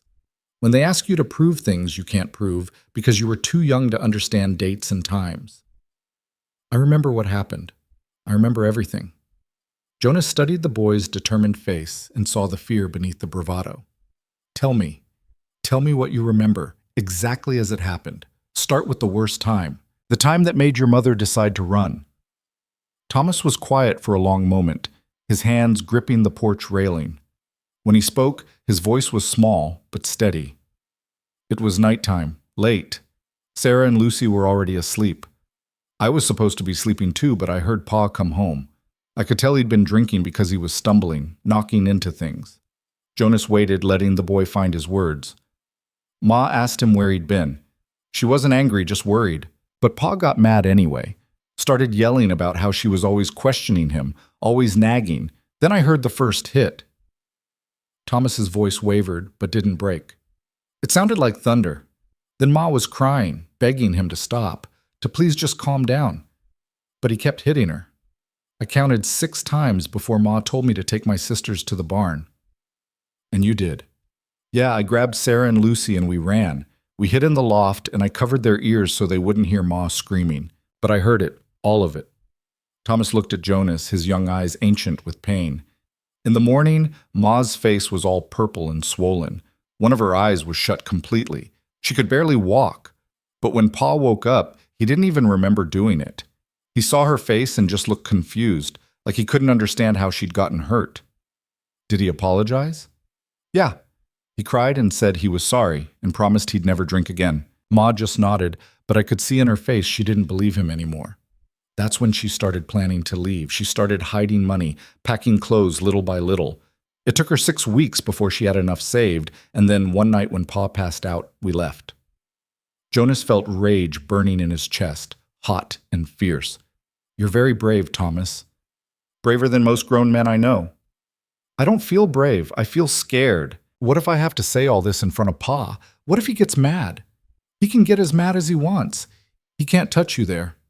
I'll be in that courtroom, and your mother will be there, and the sheriff will be there. Your father won't be allowed anywhere near you. But after? If the judge says we have to go with him? Jonas took a breath, choosing his words carefully. If that happens, and I don't think it will, but if it does, we'll figure something out. Maybe your mother takes you somewhere else, somewhere farther away. Maybe I help you disappear so thoroughly that he never finds you again. But one way or another, Thomas, I'm not letting you go back to that life. I promise you that. Thomas searched Jonas's face, looking for certainty, for safety. Whatever he found there seemed to satisfy him because he nodded slowly. Okay, I'll testify. I'll tell them everything. Good boy.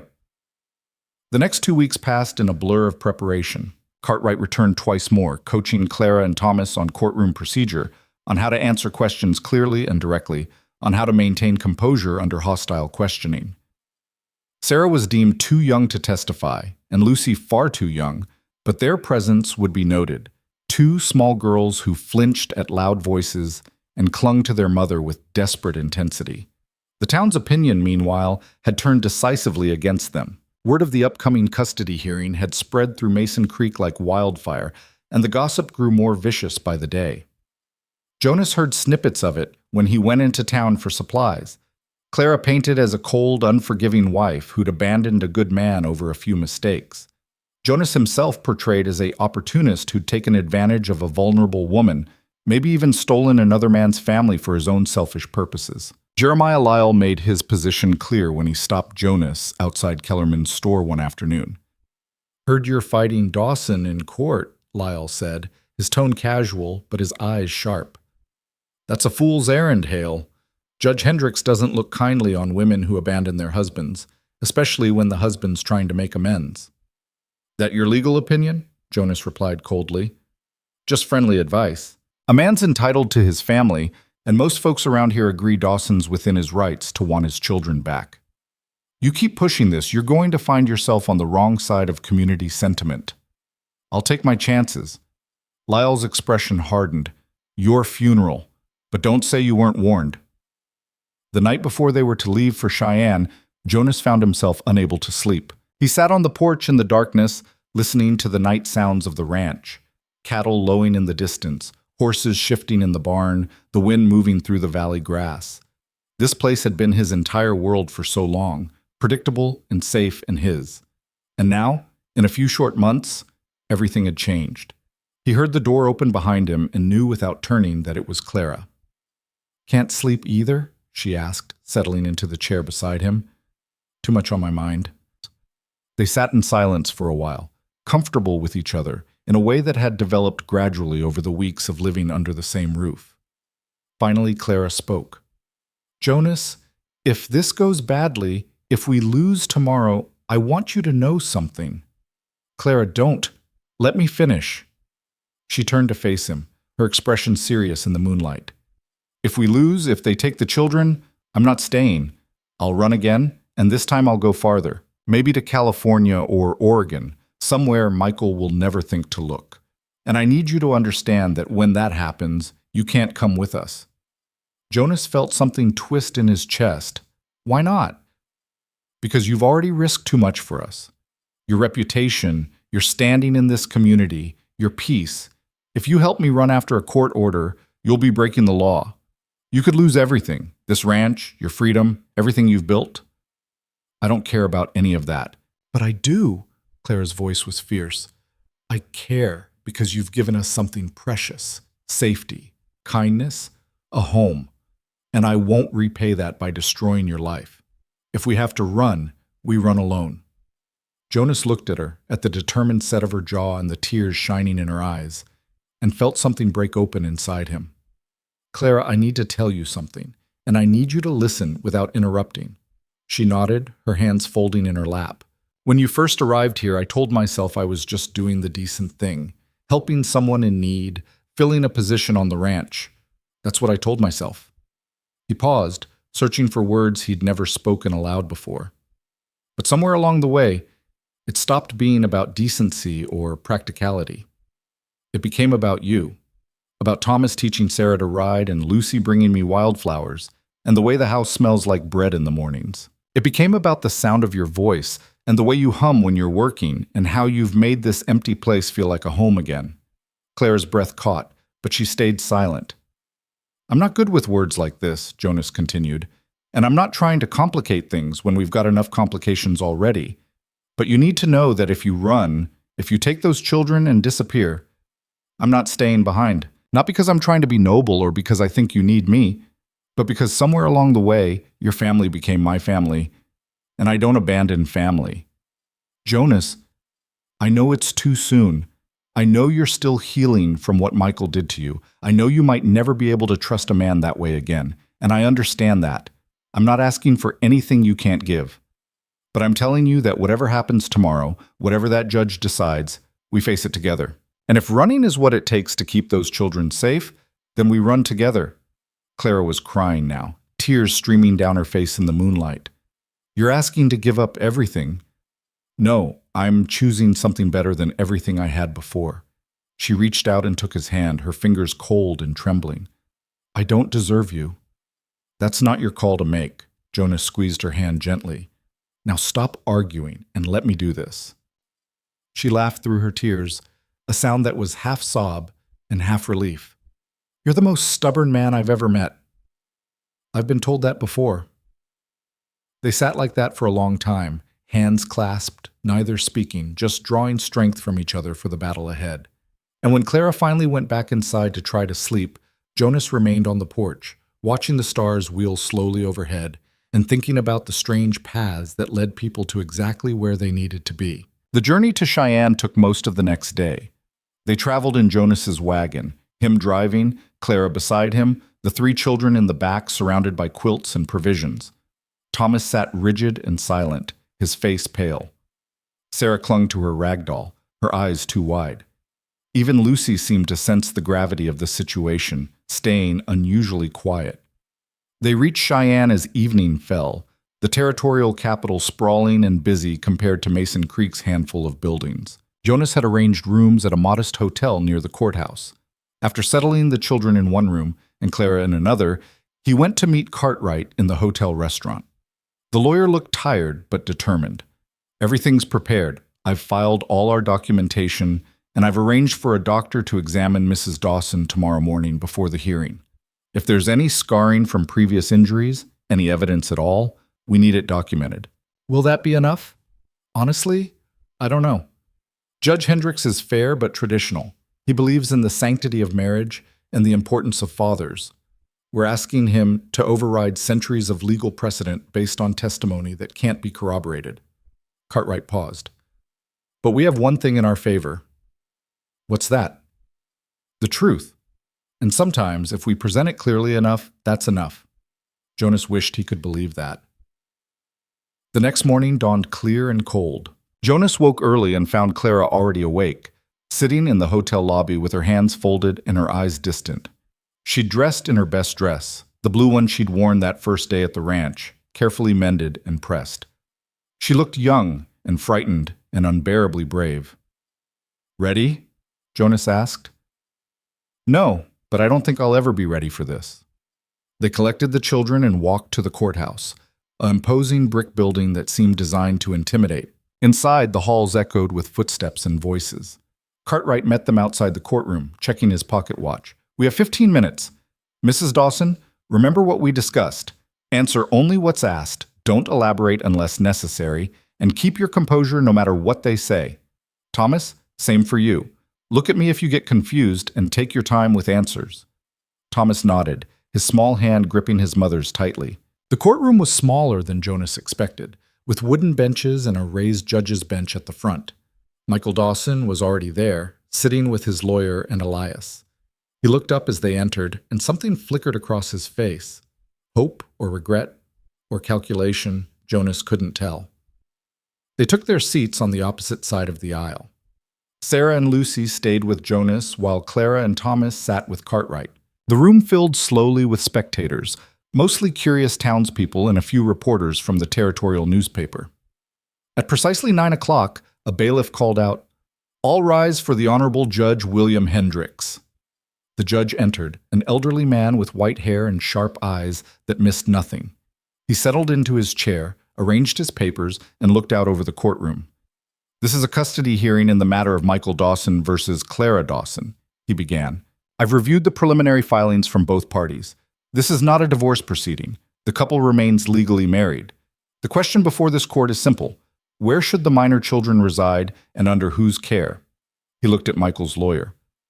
"Counselor Barnes, you may present your case." Barnes stood, a practiced smile on his face. "Your Honor, this case is about a father's love and a mother's fear. Michael Dawson freely admits he made mistakes in the past. He battled alcoholism, and during that battle he behaved in ways he deeply regrets. But he has sought help, achieved sobriety, and rebuilt his life with the specific goal of being worthy of his family's return." Jonas watched Michael, saw the man's carefully composed expression of remorse and hope. Barnes continued, "Mr. Dawson has been sober for 9 weeks. He has steady employment at a logging camp in Montana with excellent wages. He has secured housing suitable for a family. He has, in short, done everything the law requires of a man seeking to reunite with his children. Meanwhile, Mrs. Dawson abandoned the marital home, took the children without consent, and has refused all attempts at reconciliation. We ask this court to recognize a father's rights and order the children returned to his custody." Judge Hendricks made notes, his expression neutral. "Mr. Cartwright, your response?" Cartwright stood, his demeanor calm but intense. "Your Honor, this case is indeed about love and fear, but it's about a mother's love for her children and their justified fear of a man who terrorized them. Mrs. Dawson didn't abandon her husband on a whim. She fled for her life after years of brutal, repeated abuse, and she took her children to protect them from witnessing further violence." "Do you have evidence of this abuse?" the judge asked. "We have Mrs. Dawson's testimony.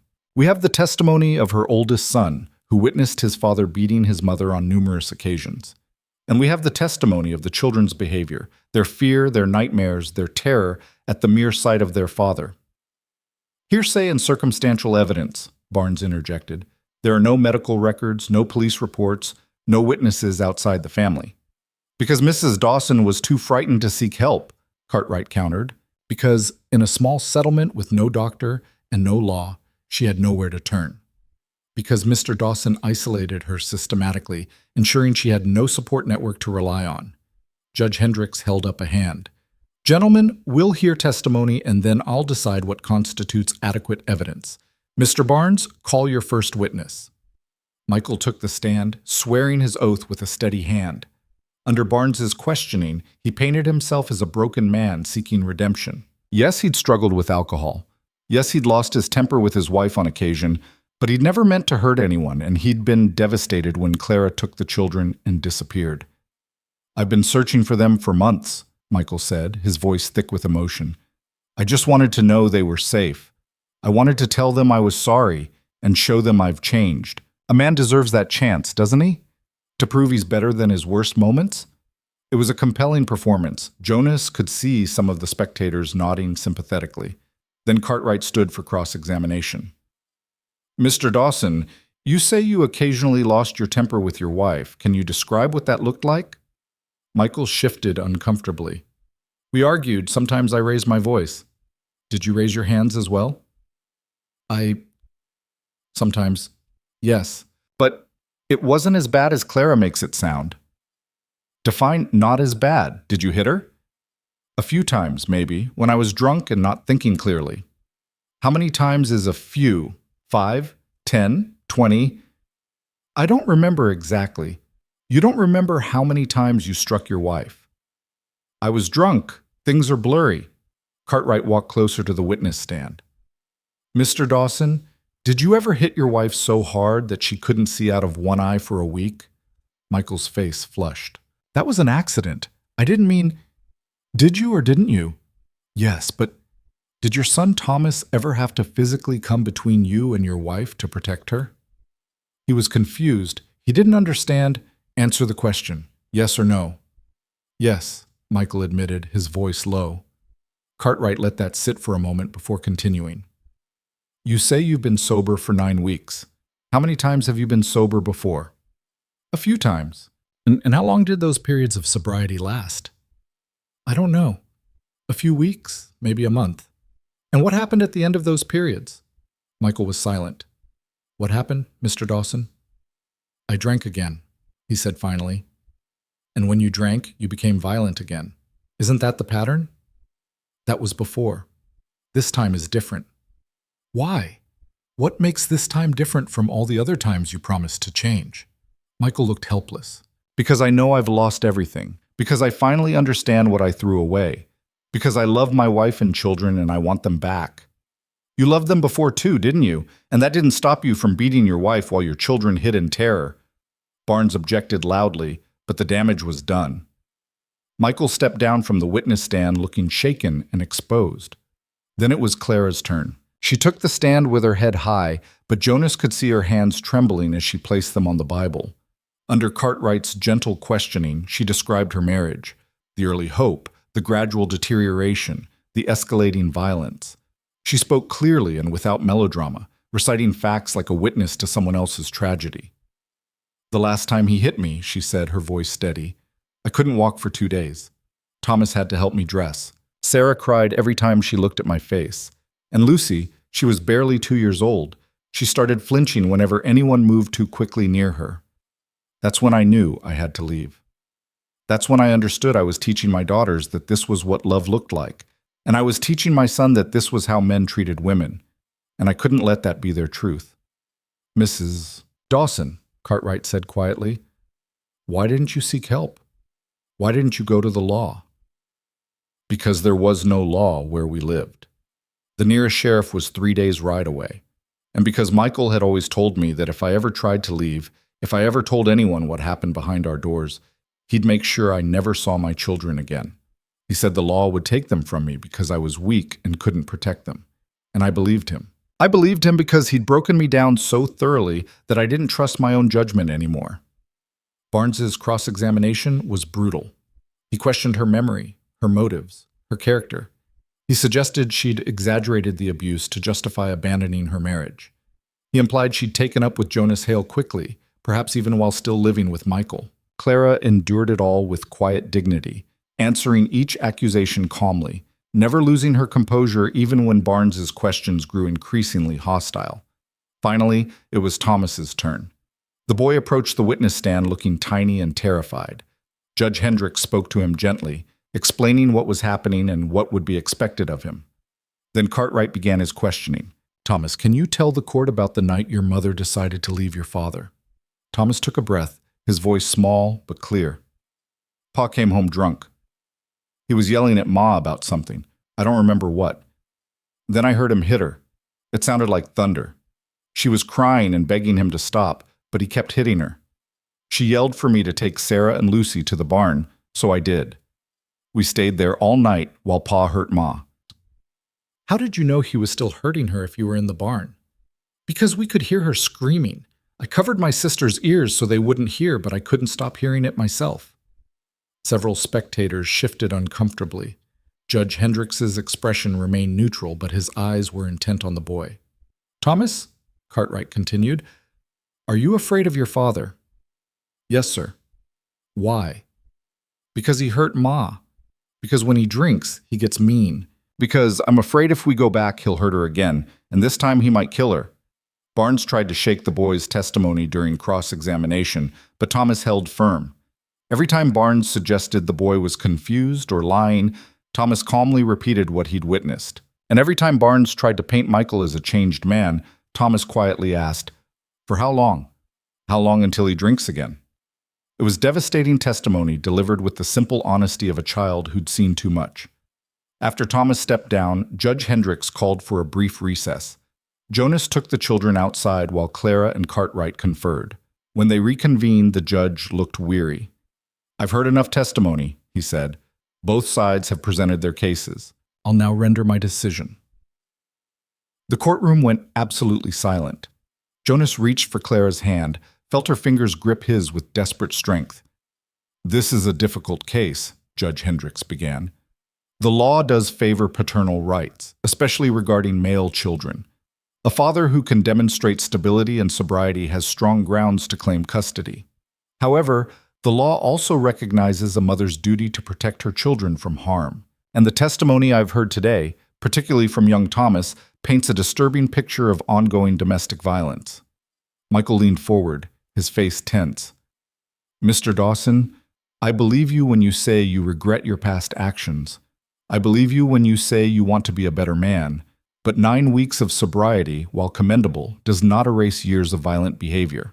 And the fear I see in your children's faces tells me that your reformation, however genuine it may be, has come too late to repair the damage you've caused. Clara's grip on Jonas's hand tightened until her nails dug into his skin. Therefore, I am ordering that primary custody of all 3 minor children remain with their mother, Clara Dawson. You will be allowed supervised visitation rights once per month, to be arranged through the court and conducted in a public location. Furthermore, I am ordering you to continue your sobriety and to seek counseling for your violent tendencies. If, after 1 year, you can demonstrate sustained sobriety and behavioral improvement, we can revisit the custody arrangement. Michael's face went white, then red with rage. He started to stand, but his lawyer pulled him back down. This is a travesty, Barnes shouted. Your Honor, you're denying a father his fundamental rights based on unproven allegations. The allegations are proven enough for me, Counselor. This hearing is concluded. Judge Hendricks brought down his gavel with a sharp crack. Clara collapsed against Jonas, sobbing with relief. Thomas buried his face in his hands. Sarah and Lucy, not fully understanding but sensing victory, began to smile. Jonas wrapped his arms around Clara and the children, holding them close as the courtroom erupted in murmurs. Across the aisle, Michael sat frozen, staring at them with an expression of such bitter fury that Jonas felt ice slide down his spine. This wasn't over. The judge had ruled in their favor, but the look in Michael Dawson's eyes said he wasn't accepting defeat. As they filed out of the courtroom, Elias caught Jonas's arm. You think you've won, Elias said quietly. But you just made an enemy of a desperate man. Watch yourself, Hale. Watch all of them. Because my brother's not going to let this go. Jonas met his gaze steadily. Let him try. We'll be ready. But as they walked back to the hotel, Clara's hand in his and the children surrounding them like small satellites, Jonas couldn't shake the feeling that the real battle was just beginning. The warning in Elias's words stayed with Jonas during the journey back to Mason Creek. He kept his rifle close, his eyes scanning the horizon for riders, his body tense with anticipation of trouble that felt inevitable. But the ride home passed without incident, and by the time they crested the final rise and saw the ranch spread out below them in the late afternoon light, Jonas allowed himself to breathe a little easier. Clara sat beside him on the wagon seat, her posture relaxed for the first time in weeks. The children in the back had fallen asleep, exhausted from the emotional weight of the hearing. Lucy was curled against Thomas, who had his arm around both his sisters even in sleep, still the protector.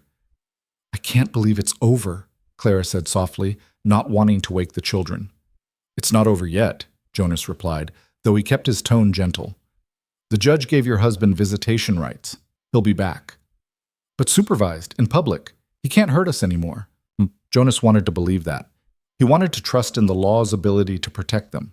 But he'd seen the fury in Michael Dawson's eyes, the barely contained rage of a man who just lost everything he claimed to love. Men like that didn't accept defeat gracefully. They reached the ranch as dusk settled over the valley, painting the sky in shades of amber and purple. Jonas helped Clara down from the wagon while the children stumbled sleepily toward the house. Everything looked exactly as they'd left it. The barn standing solid, the corral fence straight, the house waiting with dark windows that would soon glow with lamplight and life. For a moment, Jonas allowed himself to hope that maybe Elias had been wrong. Maybe Michael would accept the court's ruling. Maybe they really could build their life here without constantly looking over their shoulders. That hope lasted exactly 3 days. On the morning of the 4th day, Jonas rode out early to check the north pasture. The cattle had been restless the night before, and he wanted to make sure nothing was spooking them. He found the cause quickly enough. Someone had cut a section of fence, letting nearly 24 head wander onto open range where they could easily be stolen or lost. Jonas sat on his horse, staring at the clean cuts in the wire, and felt cold certainty settle in his gut. This wasn't an accident or simple mischief. This was a message. He spent the morning rounding up the scattered cattle and repairing the fence, working alone because he didn't want to leave Clara and the children unprotected at the house. By the time he rode back, his shoulders ached and his mind was churning with dark possibilities. Clara took one look at his face and knew something was wrong. She waited until the children were occupied with their afternoon lessons before approaching him in the barn where he was unsaddling his horse. "What happened?" Jonas told her about the fence, watching her face go pale. "It might be nothing. Could have been drifters looking to make easy money off stray cattle." "But you don't think so?" "No, the cuts were too deliberate. Someone knew exactly where to hit us to cause maximum trouble without getting caught." Clara's hands twisted together, that familiar gesture of anxiety. "Michael. Or someone working for him. Can't prove it either way, but the timing's suspicious." "What do we do?" Jonas finished with the saddle, hanging it carefully on its rack. "We stay alert, we don't take any chances, and we make sure someone's always at the house with you and the children." Over the next 2 weeks, the incidents continued. A water trough was poisoned, killing 2 horses before Jonas discovered it. Supplies mysteriously disappeared from the barn. One night, someone took shots at the house, not close enough to hit anything, but close enough to terrify everyone inside. Jonas fired back into the darkness, heard hoofbeats retreating, but by the time he reached his own horse, the shooter was long gone. Sheriff Chambers came out to investigate, examined the bullet holes in the wall, and shook his head grimly. "I'll ask around town, see if anyone knows anything. But Jonas, unless you can identify who's doing this, there's not much I can do." "It's Michael Dawson. Has to be." "Maybe. Probably even. But probably isn't proof. And Dawson's been staying at the Broken Spoke, visible and accounted for most nights according to the bartender. If he's behind this, he's smart enough to keep his hands clean." After the sheriff left, Jonas called a meeting with Clara at the kitchen table. The children were asleep upstairs, and the house was quiet, except for the ticking of the clock and the soft sounds of night outside. "This is getting worse," Jonas said. "Whoever's doing this, they're escalating. First it was just property damage, now it's direct threats. Next time they might not fire warning shots." Clara's face was drawn with exhaustion and fear. "We should leave. Take the children somewhere else. Somewhere Michael can't find us." "And where would that be? He found you once, he'll find you again. And if you run now, after winning in court, it looks like you're afraid of him. It undermines everything we fought for. I am afraid of him. I'm terrified he's going to hurt someone I love. Her voice broke. I'm terrified he's going to hurt you because you stood up for us. Jonas reached across the table and took her hand. I can handle myself, but we need to end this, Clara. We need to force Michael's hand somehow. Make him show himself so the sheriff can actually do something about it. How? Jonas thought about that, turning possibilities over in his mind. The court ordered supervised visitation once a month. That first visit is coming up in 2 weeks. What if we don't fight it? What if we show up, bring the children, let him see them under controlled conditions? Absolutely not. I won't expose them to him. Hear me out. If we refuse the visitation, we give him legal grounds to claim we're violating the court order. But if we show up, if we demonstrate we're following the rules while he's the one harassing us, it strengthens our position. And maybe, if he sees the children, if he realizes they're safe and cared for, he'll finally let go. Clara looked skeptical. You really believe that? No, but I think we need to try the legal route one more time before we consider other options. She was quiet for a long moment, her fingers intertwined with his. Other options meaning what? Jonas met her eyes steadily. Meaning if the law can't protect you, I will, by whatever means necessary. The weight of that promise hung between them, heavy and serious. Clara searched his face, seeming to measure his resolve. Whatever she saw there made her nod slowly. All right, we'll try it your way first. But Jonas, if anything goes wrong during that visitation, it won't. I'll be there, the sheriff will be there, it'll be in a public place. Michael won't be able to try anything. But even as he said it, Jonas felt doubt gnawing at his certainty. Men as desperate and angry as Michael Dawson didn't think rationally. They didn't weigh consequences or consider outcomes. They just acted on their rage and their sense of wounded entitlement. The night before the scheduled visitation, Jonas made preparations. He cleaned and loaded his rifle, his shotgun, and the pistol he rarely carried. He checked all the doors and windows, making sure they locked securely. He went over the plan with Clara one more time. They'd meet at the Mason Creek Courthouse at 2 o'clock, spend 1 hour under the sheriff's supervision, then leave immediately. Don't let him engage you in conversation beyond the children, Jonas instructed. Don't let him make promises or threats. Just supervise the visit and get out. Clara nodded, but her hands were shaking as she tucked the children into bed. Sarah had been crying on and off all evening, terrified at the prospect of seeing her father. Thomas had gone silent and withdrawn, his face pale and set. Only Lucy seemed unaffected, too young to fully understand what was happening. That night, Jonas barely slept. He kept his rifle beside his bed and woke at every small sound. The wind rattling the shutters, an owl calling from the barn, the house settling on its foundations. Each time his heart would race and his hand would move to the rifle before his mind caught up and identified the innocuous source of the noise. Dawn came slowly, the sky lightening from black to gray to pale gold. Jonas dressed and went downstairs to find Clara already in the kitchen, her face haggard from her own sleepless night. They didn't speak much during breakfast. The children picked at their food, sensing the tension. The morning dragged by with agonizing slowness. Jonas tried to keep busy with ranch work, but he couldn't focus. He kept checking the time, watching the sun climb toward its zenith, counting down the hours until they'd have to leave. At 1 o'clock, they loaded the wagon.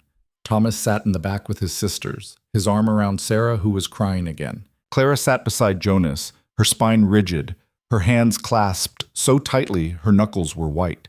The ride into Mason Creek took 30 minutes that felt like 30 hours. Jonas kept his rifle across his lap, his eyes scanning the landscape for any sign of trouble.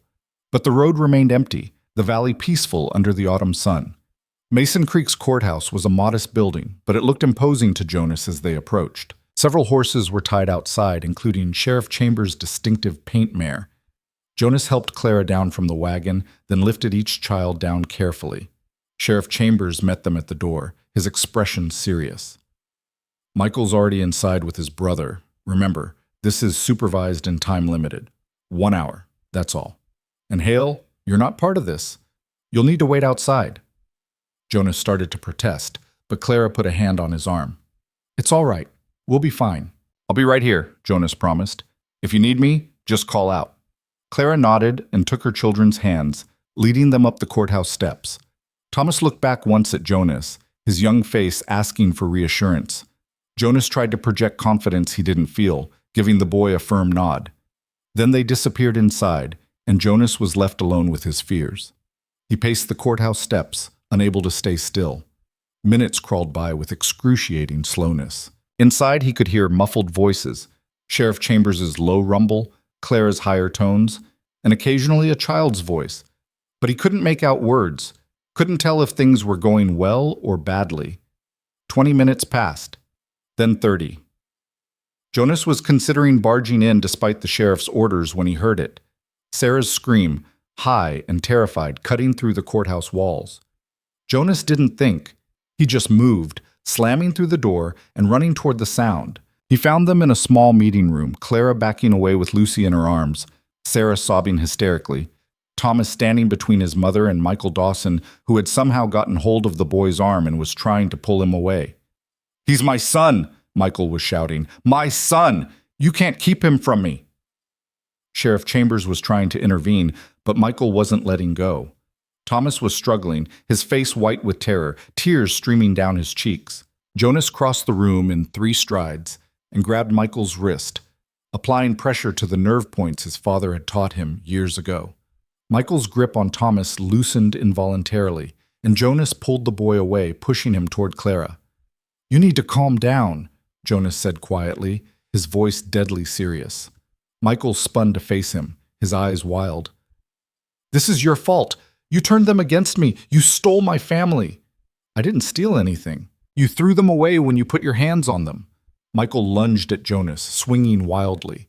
Jonas sidestepped, caught Michael's arm, and used the man's own momentum to slam him against the wall. The impact knocked the breath out of Michael and seemed to snap him back to reality. Sheriff Chambers was there immediately, pulling Michael away from Jonas and pinning his arms. "That's enough. Dawson, you just violated the court's conditions. This visitation is over, and I'm placing you under arrest for assault." "I didn't assault anyone. I was just trying to see my son. You grabbed the boy. You tried to take him by force. That's assault, and it's kidnapping attempt." Chambers looked at Jonas. "Get Mrs. Dawson and the children out of here, now." Jonas didn't need to be told twice. He gathered Clara and the children, shepherding them quickly out of the courthouse and toward the wagon. Clara was shaking so hard she could barely walk. The children were crying, all 3 of them now, even Thomas, who tried so hard to be brave. They just reached the wagon when Elias appeared, his face grim. "I'm sorry, I tried to warn you he wasn't stable. He's been drinking again, started 3 days ago. I thought I could keep him from doing anything stupid, but he's been drinking." Jonas felt rage surge through him, hot and immediate. He violated his sobriety, he violated the court order, and nobody thought to mention this before we brought the children here? I didn't know he'd try to grab the boy. I thought seeing them would calm him down, remind him what he was fighting for. I was wrong. Elias looked past Jonas to where Michael was being led out in handcuffs, still shouting about his rights and his family. "He's not going to stop, Hale. Even if they lock him up for this, he'll just come back angrier when they let him out." Jonas helped Clara into the wagon, his mind racing. Elias was right. This incident might buy them time, but it wouldn't solve the fundamental problem. Michael Dawson was obsessed, and obsessed men didn't respond to reason or consequences. They drove back to the ranch in silence. The children huddled together in the back, Clara staring straight ahead with empty eyes. Jonas's hands were tight on the reins, his jaw clenched with fury and frustration. When they reached the ranch, Clara took the children inside while Jonas unhitched the wagon with angry, jerky movements. He was hauling water to the horses when Elias rode up, alone this time. "What do you want?" Jonas demanded. Elias dismounted slowly, his weathered face showing every one of his years. "To tell you the truth, the whole truth, not the version Michael's been selling." Jonas waited, his hand resting on the pitchfork leaning against the barn wall. "Michael's not just drinking again," Elias said. "He's falling apart. Lost his job at the logging camp 2 weeks ago for showing up drunk. Spent all his money on whiskey, and yesterday he told me he's not going to let Clara make a fool of him. Said if he can't have his family, he'll make sure nobody can." Ice slid down Jonas's spine. That's a threat. It's more than a threat. Michael's desperate and drunk and angry. That's a dangerous combination. Elias met Jonas's eyes. I love my brother, but I'm not blind to what he is. And what he is right now is a man who's got nothing left to lose. So I'm warning you, get Clara and those kids somewhere safe. Because when they let Michael out of that cell, he's coming here. And he won't be coming to talk. Jonas felt the weight of that warning settle on his shoulders. When are they releasing him? Tomorrow morning, most likely. Chambers will hold him overnight for disturbing the peace, but without Clara pressing assault charges, there's not much more he can do legally. Then we have tonight to prepare. Elias nodded slowly. I'll tell Michael I couldn't find you, buy you some time, but Hale... He paused, seeming to choose his words carefully. My brother's not a good man, but he's still my brother. If you have to defend yourself and your family, I understand. But if there's any way to end this without someone dying, I'd be grateful. Jonas thought about that, about the choices that were narrowing to a single terrible point. I'll do what I have to do, nothing more, nothing less. Fair enough. Elias mounted his horse and rode away, leaving Jonas standing in the yard as the sun began its descent toward the western mountains. Jonas went inside to find Clara in the kitchen, her hands busy with supper preparations even though they were shaking. The children were upstairs, their voices low and frightened.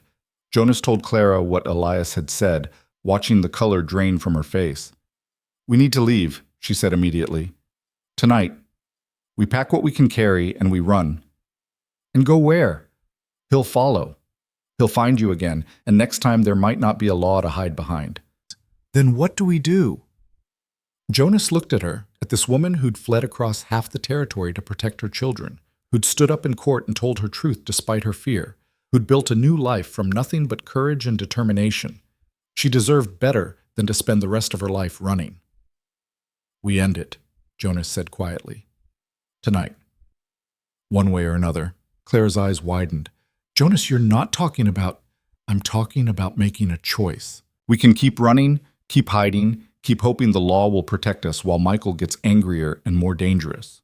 Or we can force a confrontation on our terms, in our place, where we have the advantage. You want to bait him, draw him here. I want him to make his move while we're ready for it instead of while we're sleeping or working or vulnerable. I want this over, Clara. Don't you? She was quiet for a long moment, her hand still on the bread dough she'd been kneading. What you're suggesting, it could end badly. Someone could get hurt. You could get hurt. Or we could finally be free. We could finally stop looking over our shoulders waiting for him to strike. Jonas moved closer, his voice gentle but firm. I won't let him hurt you or those children. That's a promise I made, and I'm keeping it. But you need to decide right now. Do you trust me to do what needs doing? Clara looked up at him, tears shining in her gray eyes. I trust you. I trust you more than I've trusted anyone in my life.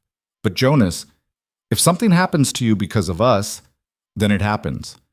But I'd rather go down fighting for something that matters than live safe and alone in this empty house. He cupped her face gently, his callous thumb brushing away a tear. You brought life back here, Clara. You and those children. And I'll be damned if I let Michael Dawson take that away. She leaned into his touch, her eyes closing briefly. What do you need me to do? They spent the evening preparing. Jonas sent Thomas into town with a message for Sheriff Chambers explaining the situation and asking him to be ready to respond if things went badly. Then he secured the house, boarding up windows on the ground floor, positioning rifles at strategic points, making sure Clara knew how to reload and fire if necessary. The children were told to stay in the upstairs bedroom with the door locked. Thomas wanted to help, to stand with Jonas and defend his family, but Jonas was firm. Your job is to protect your sisters. If something happens to me and your mother, you get them out through the back window, onto the porch roof, down the trellis, and you run for town. Don't stop, don't look back, just run. Can you do that? Thomas's face was pale but determined. Yes, sir. Good boy. Now get upstairs and stay there until this is over. Night fell slowly, the valley darkening from gold to amber to deep purple to black. Jonas and Clara waited in the kitchen, a single lamp burning low, rifles within easy reach. The house was silent except for the ticking of the clock and the occasional creak of old wood settling. They didn't have to wait long. Just after midnight, Jonas heard it. the soft sound of hoofbeats approaching slowly, deliberately. Multiple horses, at least 3. He moved to the window and peered through a crack in the boards. 4 riders approached the house, their forms dark against the starlit landscape. Michael Dawson rode in front, and even from a distance, Jonas could see the unsteady way he sat his saddle. The man was drunk, just as Elias had warned. Behind him rode 3 men Jonas didn't recognize, hired guns most likely, men willing to do violence for money. Jonas turned to Clara. "Get upstairs with the children. Lock the door and don't come out unless I call for you." "Jonas, now Clara, please." She hesitated only a moment, then moved quickly to the stairs. Jonas heard her footsteps above, heard the bedroom door close and lock, then silence. Jonas positioned himself behind the heavy kitchen table he'd moved to face the door. He had his rifle loaded and ready, his pistol on his belt, and his shotgun propped against the wall within reach. Outside, the horses had stopped. Jonas could hear men dismounting, hear the clink of spurs and the low murmur of voices. Then Michael's voice, loud and slurred, called out, "Clara, I know you're in there. Come out and we can talk like reasonable people." Jonas didn't respond. Let Michael think the house was undefended, that Clara was alone and frightened. "Don't make this harder than it has to be," Michael continued. "I just want to see my children. I have a right to see them." Still Jonas waited, his finger resting lightly on the trigger, his breathing slow and controlled. "Fine," Michael's voice turned ugly. "You want to do this the hard way? We'll do it the hard way. Boys, light it up." Jonas heard the sound of glass breaking, smelled kerosene. They were going to burn him out, force him to flee the house into their guns. It was a brutal tactic, but effective. He had seconds to make a choice. Jonas moved quickly to the back door, slipped out into the night, and circled around the side of the house. He could see the hired guns now, 2 of them throwing burning rags through the broken windows. Flames were already catching in the dry wood of the front room. Michael stood back from the house, swaying slightly, a bottle in one hand and a gun in the other. "Come out, Clara! Come out or burn!" Jonas raised his rifle and fired a single shot into the air. The crack echoed across the valley, sharp and unmistakable. All 4 men spun toward the sound. "That's far enough," Jonas called from the darkness. "Drop your weapons and get off my property." One of the hired guns raised his pistol, and Jonas shot him in the shoulder before the man could fire. The man went down screaming, and suddenly everyone was moving. The other 2 guns scattered for cover, and Michael stumbled backward, raising his own weapon with shaking hands. Jonas moved toward the house, toward the flames already climbing the walls. He had to get Clara and the children out before the fire spread.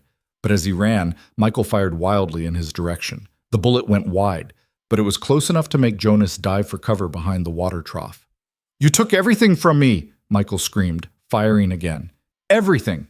You threw it away," Jonas shouted back. "You did this to yourself." He fired toward Michael's position, aiming low, trying to wound rather than kill. But Michael was moving erratically, making himself a difficult target. Another wild shot from Michael, this one closer. Jonas could hear the bullet whistle past his head. Then, through the chaos, he heard Clara's voice from the upstairs window. "Michael, stop! Please, just stop!" "Clara!" Michael's attention swung toward her voice. "Come down here, bring the children." "There are no children here," Clara called, her voice breaking with desperate inspiration. "I sent them away. They're not here." It was a lie, but a brilliant one. If Michael believed the children were gone, he might lose his motivation to continue this madness. For a moment, Michael just stood there, swaying, trying to process her words. Then he laughed, a horrible, broken sound. You're lying because you want to keep them from me." "I'm not lying. They're safe, Michael. They're somewhere you'll never find them, so this is pointless. Just go. Leave us alone and go." But Michael wasn't listening anymore. He raised his gun toward the upstairs window, toward Clara, and Jonas felt time slow down to crystalline clarity. He didn't think. He just acted. Jonas rose from behind the water trough and fired. The shot was clean, perfect, hitting Michael's gun hand. The weapon flew from Michael's grip and he staggered backward, clutching his bleeding hand and screaming. The remaining 2 hired guns took that as their cue to retreat, mounting their horses and riding hard into the darkness. The one Jonas had shot in the shoulder was already long gone, having dragged himself to his horse and fled. Jonas approached Michael slowly, his rifle trained on the man who'd terrorized Clara and her children for so long. Michael had collapsed to his knees, cradling his ruined hand, blood soaking through his fingers. "It's over, Michael," Jonas said quietly. "It's finally over." Michael looked up at him, his face twisted with pain and rage and something that might have been despair. "You don't understand. I loved them.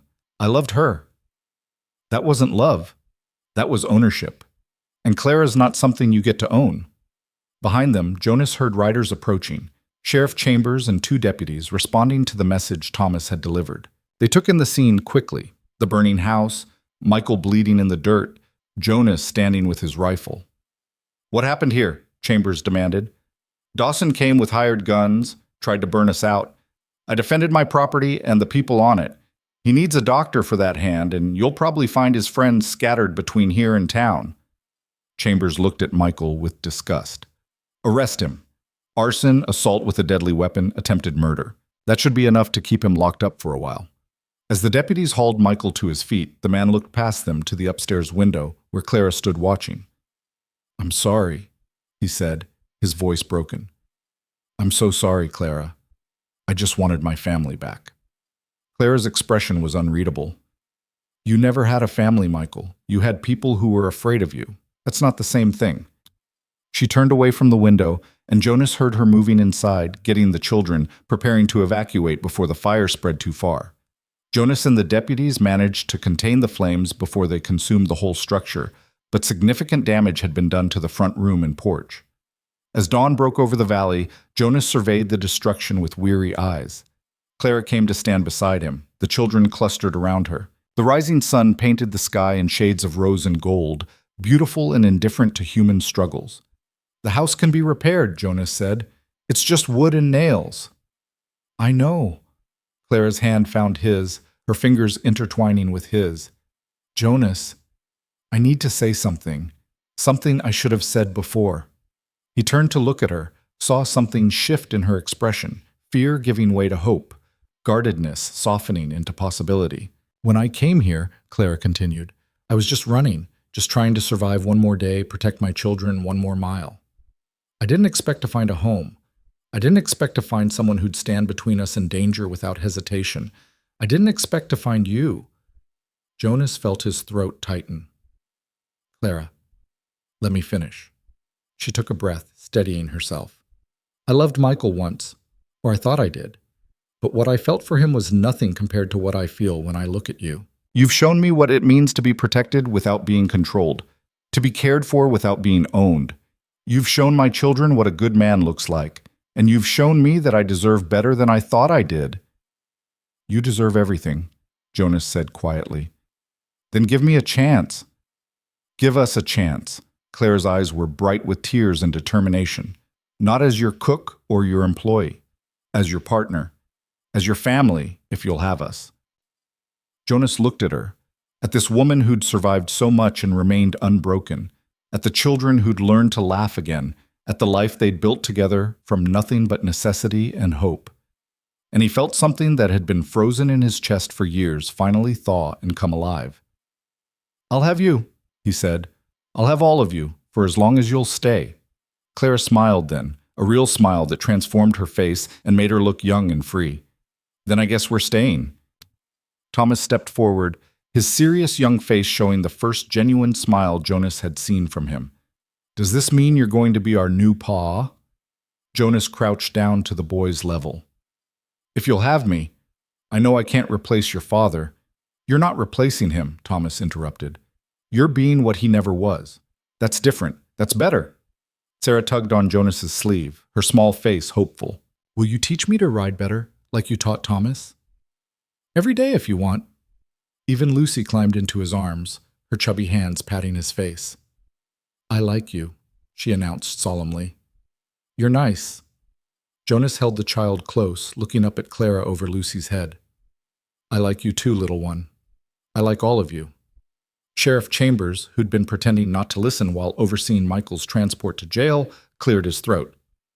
"For what it's worth, Hale, you did the right thing. Defending your home, protecting your family. Won't be any charges brought against you." "Appreciated, Sheriff." And Dawson's going away for a while. Between the arson, the assault, the attempted kidnapping, and violating his court order, he's looking at several years in the territorial prison. By the time he gets out, those kids will be nearly grown. And will be long gone if he comes looking, Jonas said firmly. Somehow I don't think he will. Man looked broken when we loaded him in the wagon. I think he finally understands what he lost and that it's never coming back. After the sheriff left, Jonas and Clara stood together watching the sunrise paint the valley in shades of gold. The children had wandered off to check on the horses, their voices carrying back on the morning breeze, lighter than they'd been in months. "We should get married," Jonas said abruptly. "Properly, I mean. So there's no question about the children's status, no legal ground for Michael to stand on if he ever tries again." Clara looked up at him, her eyes dancing. "Jonas Hale, was that a proposal?" "It was a practical suggestion." "Romance isn't dead after all," she teased, but her smile was warm.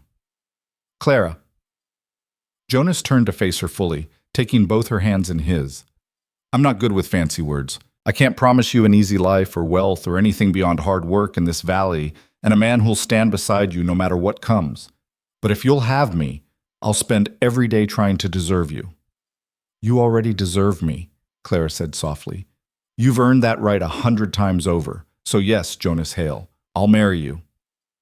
They married 3 weeks later in a simple ceremony at the Mason Creek Church. The town's opinion had shifted dramatically after word spread about Michael's attack and Jonas's defense of his family.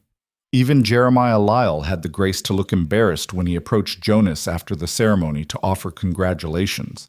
Thomas stood as Jonas's best man, serious and proud in his new suit. Sarah and Lucy served as flower girls, scattering wildflowers Clara had gathered from the valley. And when Jonas and Clara exchanged their vows, promising to honor and protect, to stand together through whatever trials came, there wasn't a dry eye in the small church. The ranch house was repaired and expanded over the following months. Jonas added a proper room for the girls, a larger kitchen, and a front porch that wrapped around 2 sides of the house where they could sit on summer evenings and watch the valley turn to gold. Clara planted a garden that flourished under her care, filling their table with fresh vegetables and their home with the scent of herbs drying in the kitchen. The children thrived.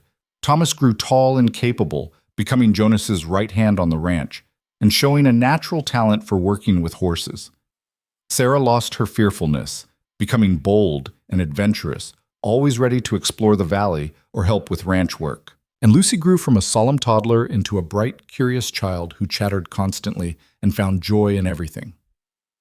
Michael Dawson served 4 years in the territorial prison. When he was released, he didn't come back to Mason Creek.